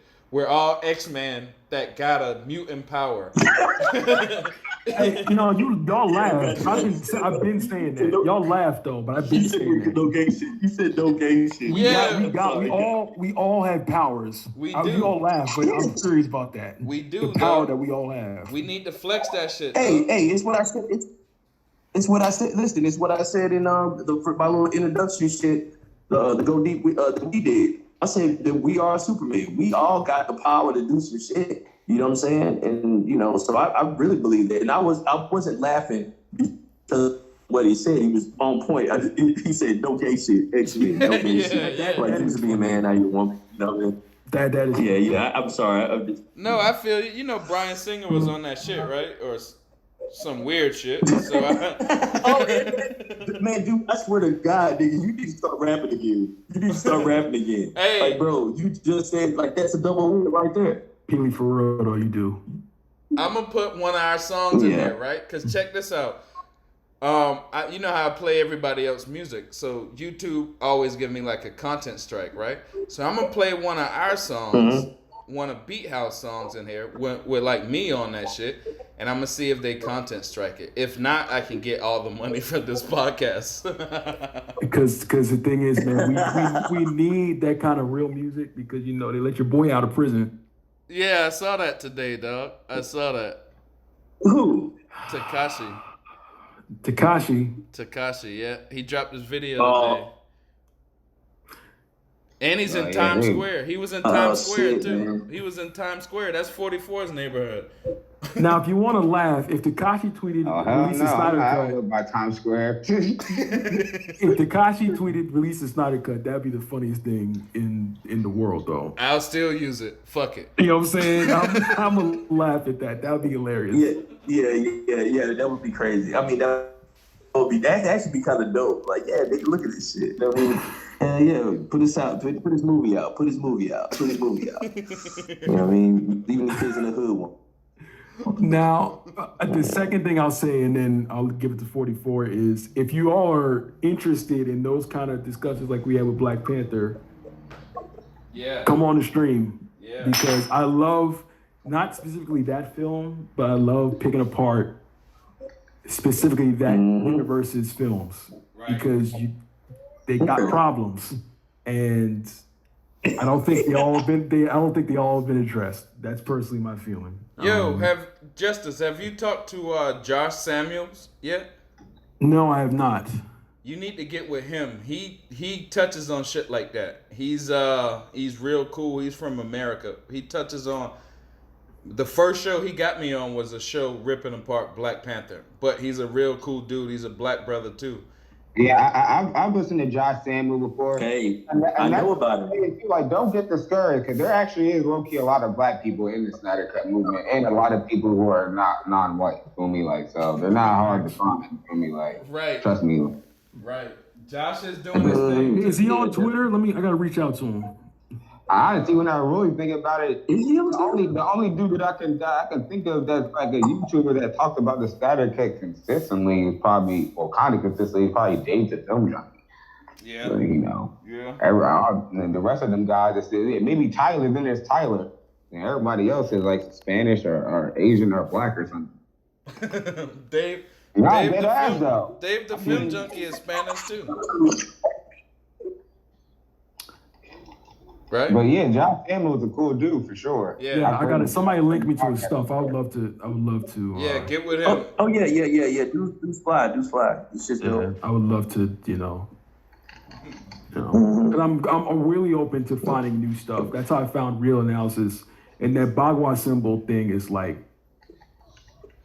legit. Right. Talking about the parallels between Batman and Superman in the film, and I was like, wow, okay, go ahead.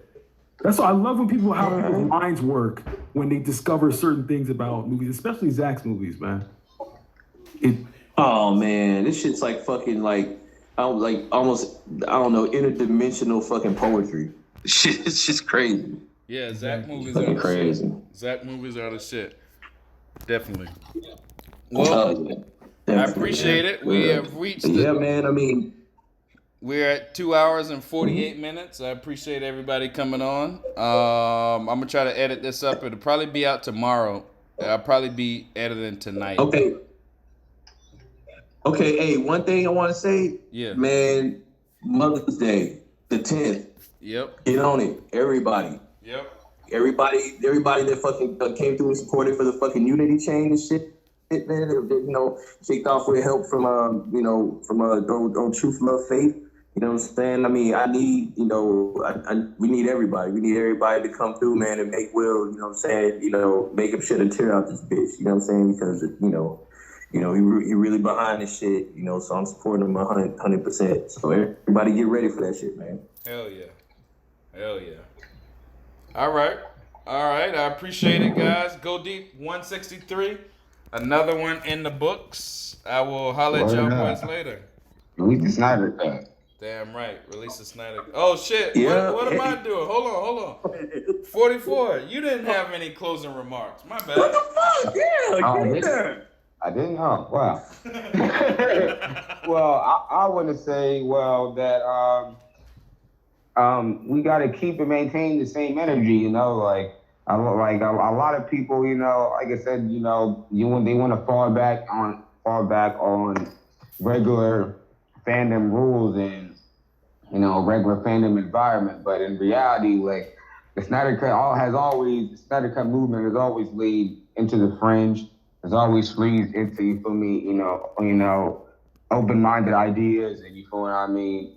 We're not the run-of-the-mill group of people. So if you're gonna hear anybody, talking about, you feel what I mean, the truth about Black Panther, and you feel what I mean, talking about how, you feel me, the film industry is today in general, you feel what I mean, and just giving, honest opinions about not just, you feel what I mean, when, the film industry and how they make these films, but you feel what I mean, how you're giving people the insight they need, you feel what I mean, when it comes to the things that they're viewing and letting into their mind, Right.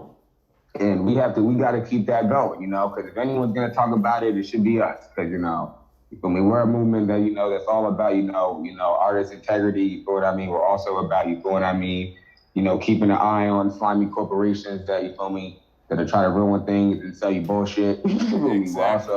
We're also really into, you feel me, as they would say, you feel what I mean, conspiracies and things of that nature. But it's really just about being open-minded, and you feel what I mean, and not thinking outside the box and not looking at things in a run-of-the-mill type of sense. So there's a lot of interesting people in the Snyder Cut movement. There are a lot of interesting people on YouTube too. They have channels, and hopefully there'll be more interesting people. Yep. For me, that'll have interesting opinions in the movement that'll show their head or give us their voices, and hopefully it all turns into a great, beautiful pie, and we get the Snyder Cut too. Hell yeah. Hell yeah. Excellent way to wrap it up, dog. Excellent way to wrap it up. I appreciate you guys.